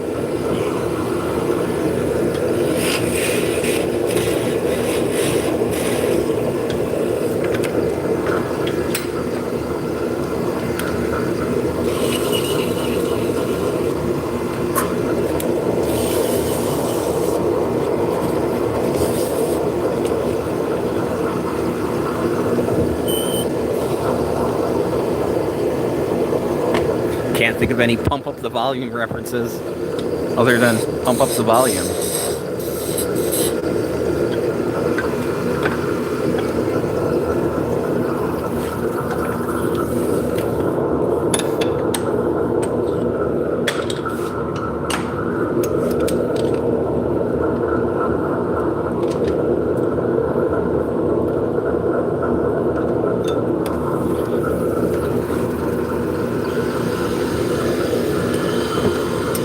Alright, so we're starting with some dowels that are oversized for what I'm making. You can see that there's vibration on the top there. So I started the lathe up, and then I put the live center in. So I'm trying to find the center of the entire thing. This shaft is not necessarily straight to start with. So if I make a mark in the center and put the live center in, when I stopped, it wouldn't be centered at all. It would be bent, because this thing is bent. So that's why I started out here and bring it in. So we'll take our gouge, start bringing the diameter down.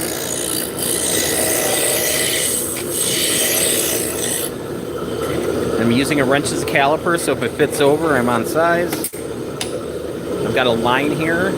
That is where my taper is going to end. I'm going to come in there. Remove material.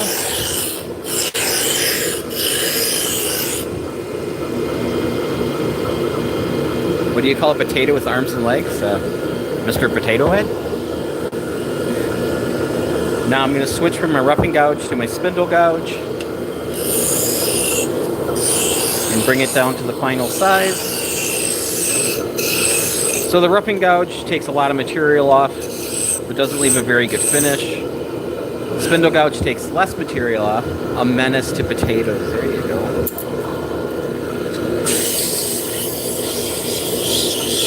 Potato Rick would have worked too. I mean, if you're already a pickle, you can be a potato. And we'll make this one to a 7. Slight bit of vibration. Not too bad. So, mark the lines with the story stick. So I'm always using the same thing. I register it against my test whirl here. That way they'll all sit in the same location. So if a shaft breaks and you get a replacement one, it's going to feel exactly the same. I don't know, man. Potatoes are delicious. So if there's some great battles, you know, people would just, you know, have a lot of starch. Alright, now this is a beating tool. It's basically a scraper that's a V. Just going to set it in and give it a little wiggle. And the reason for the little wiggle at the end is so, because you're going pretty much directly against the wood, you can get some chatter. So it would have a bunch of lines all over it. So now we're going to grab our skew. We're going to lay out the finial on the top. And then we're going to define the diameter underneath. Then we're going to blend the two lines together. Come up here with some wire, and we're just going to hold it between the beads to put some lines.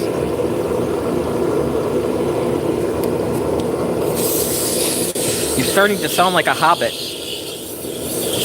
Potatoes.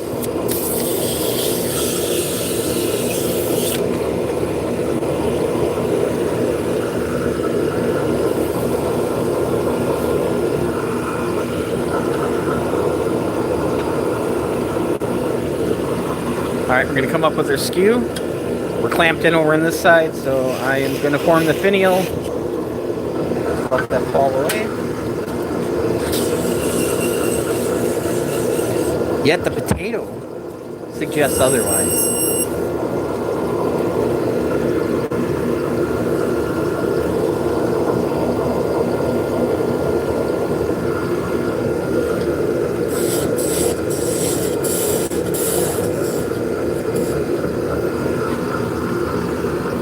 Just short and like potatoes. Well, here you go. I mean, if this is the hill you want to die on, this potato hill, because you plant potatoes in a hill. Canary wood. No. This piece is ligamente. So this is Argentinian ligamente, aka Vera wood. A lot of times Vera wood will have more green in it than this. But you can see just kind of the feathery grain. It's pretty sweet. This wood is mega heavy.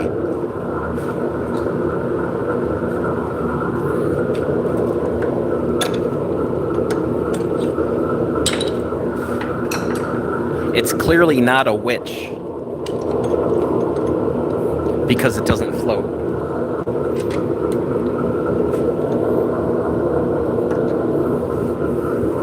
This piece is questionable at best, but we are daredevils, so let's try.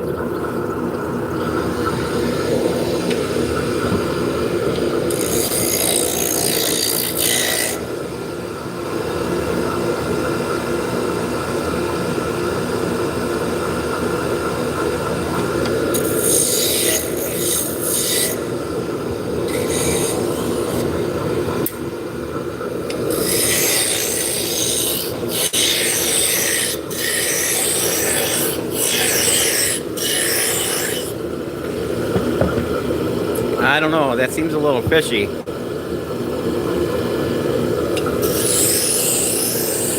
Well, as long as you say potato to yourself every 5 seconds, that'll be fine.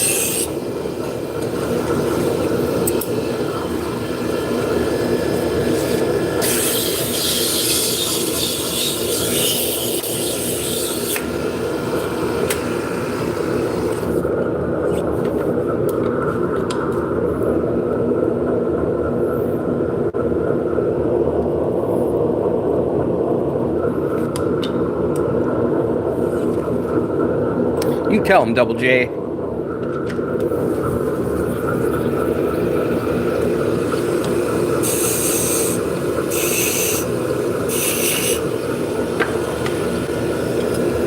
I say potato, you say potato. I say tomato, you say tomato. Potato, potato, tomato, tomato. Let's call the whole thing off. That's how old I am.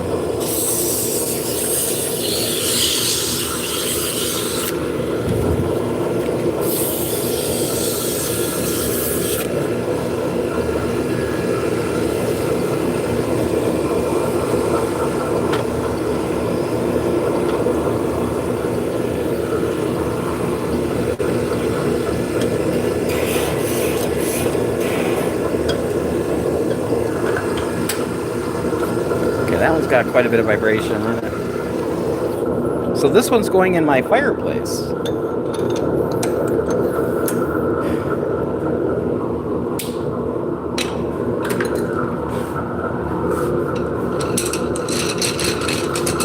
So wood's a natural material, so they're not all going to turn up.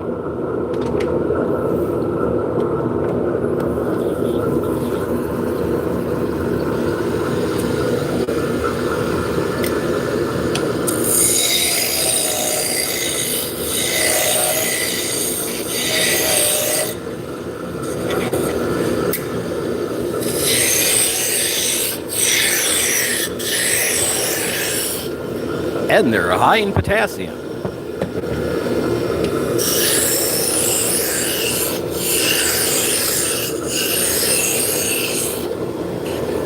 I know what you're thinking. You're like, that's bananas. Yes, bananas also have a lot of potassium.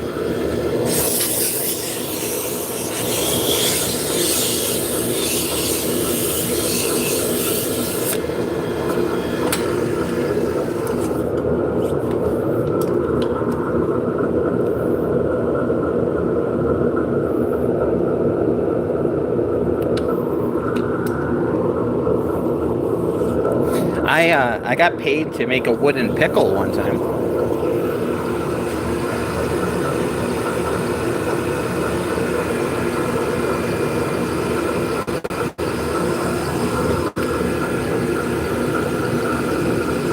Hey Gene, how's it going? Welcome in.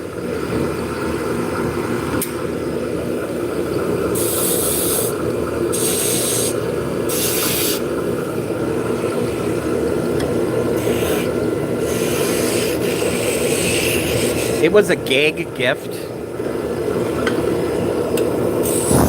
for a groom at a wedding. This was a long time ago. It's a reference to Bad Santa. And we'll leave it at that. Ooh, wood pretzel.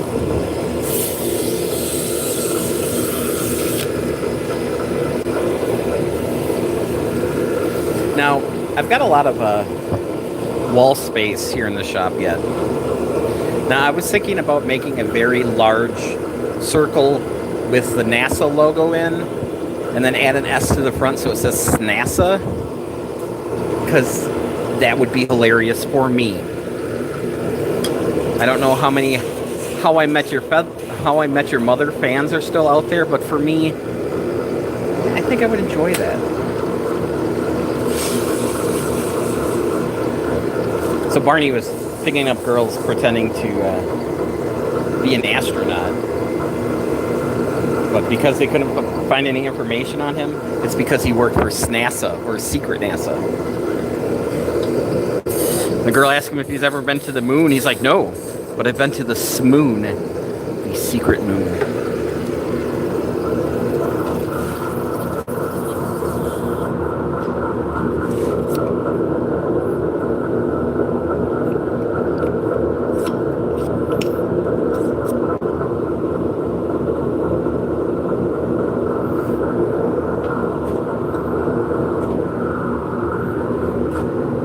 An apple? Yeah, that'd be sweet.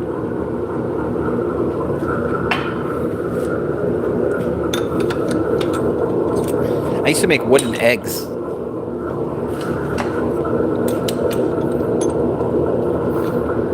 For my mother. Because she had chickens.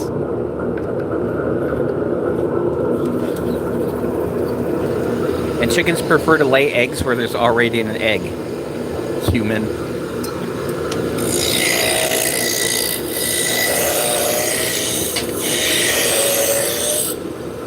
Wolf, perhaps a platypus.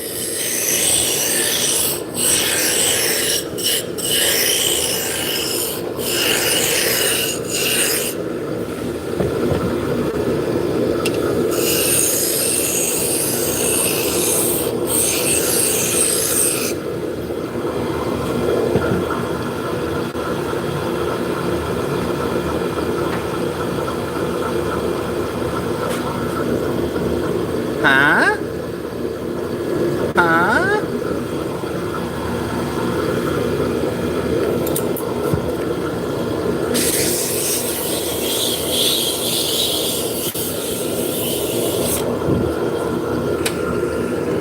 The wolf is actually one of my beginning scroll sub videos. I made a practice sheet and I have a bunch of stuff on it, including like the wooden duck that Vicky cut out earlier in the stream. A lot of people, when they first start out, they'll download sheets that have a bunch of squiggly lines on and stuff, which is fine. But I prefer like little animal shapes because, you know, that way when you're done with them, even if they're not very good, you could give them to a kid.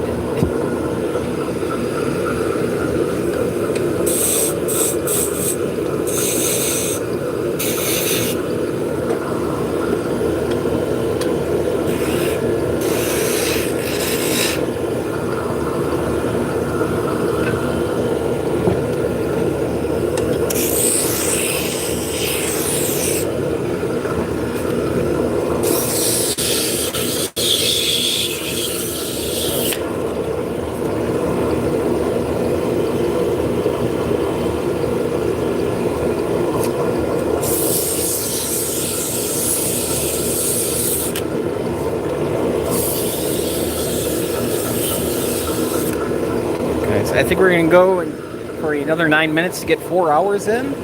And then I think I'm going to call it a stream. It's Saturday. It's almost 3 p.m.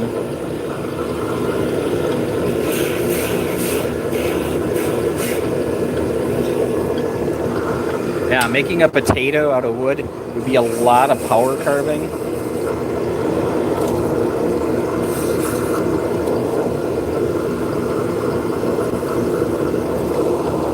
But if you had a big wooden potato, you could make a clock out of it.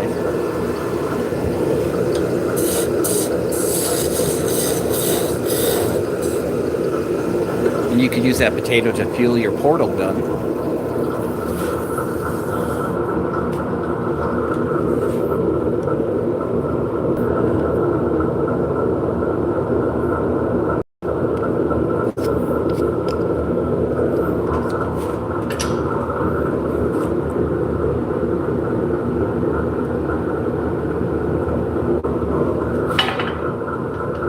So I went to college in Upper Michigan, which is directly above Wisconsin where I live. And yeah, Michigan's an hour ahead, even though Upper Michigan is on the wrong side of the dividing line, but that's okay.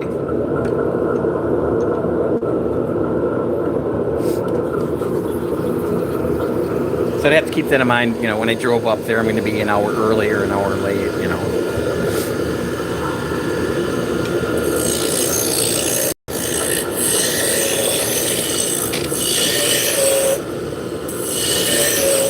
I'm so cool, I went to a college that doesn't even exist anymore.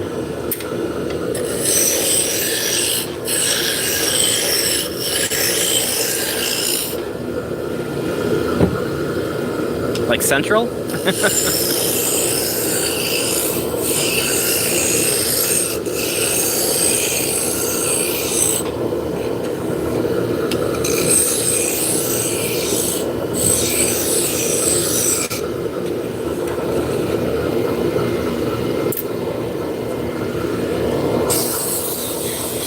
Yeah, I went to college way up in the Keweenaw Peninsula. So if this is Upper Michigan, I went to school up here.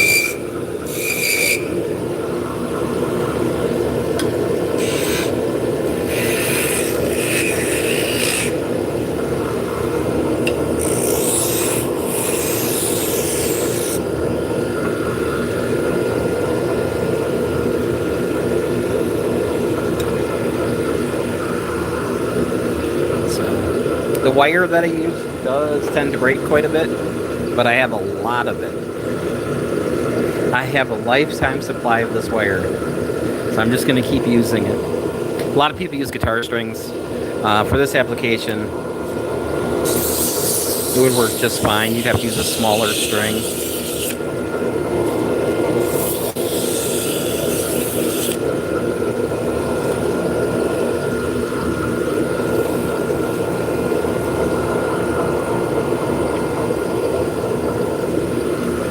Alright, how we doing? Should be able to get one more shaft out, and then I'm gonna run away and join the circus.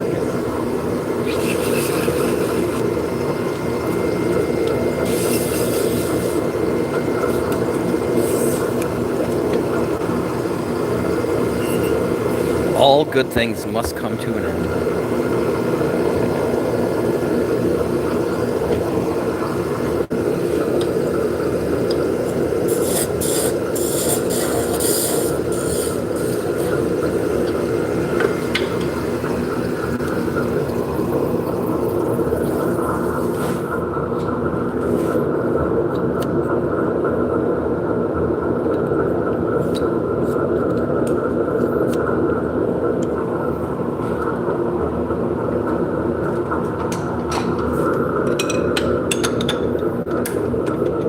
Can't believe I went for 4 hours.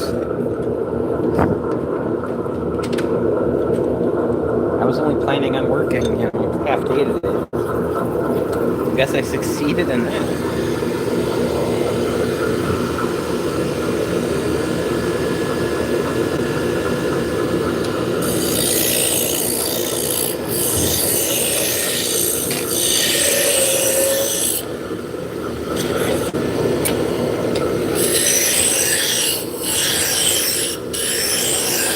Well, they are made out of meat, in case you weren't aware.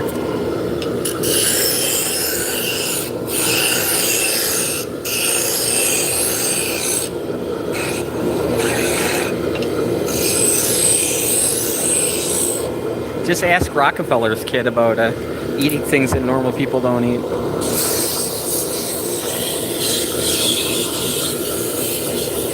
Yeah? Sure is.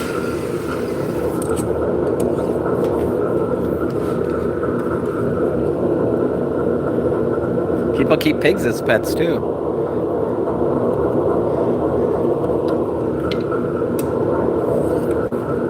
So Rockefeller's kid went to go talk to a bunch of cannibals, and that never came back. I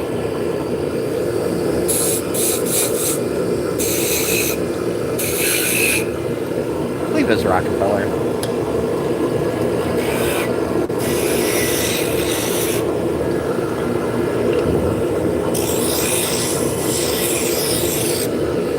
Pigs are smarter than dogs.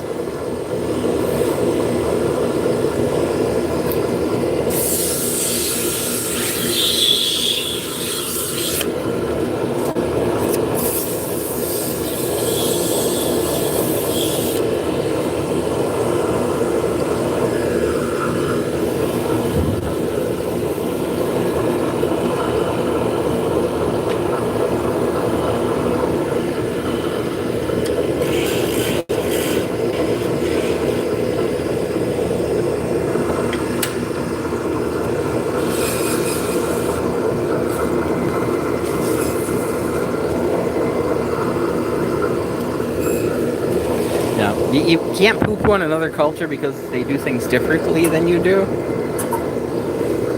I mean, there's a lot of people in the world that worship cows, sacred animal, and here you are eating a cheeseburger.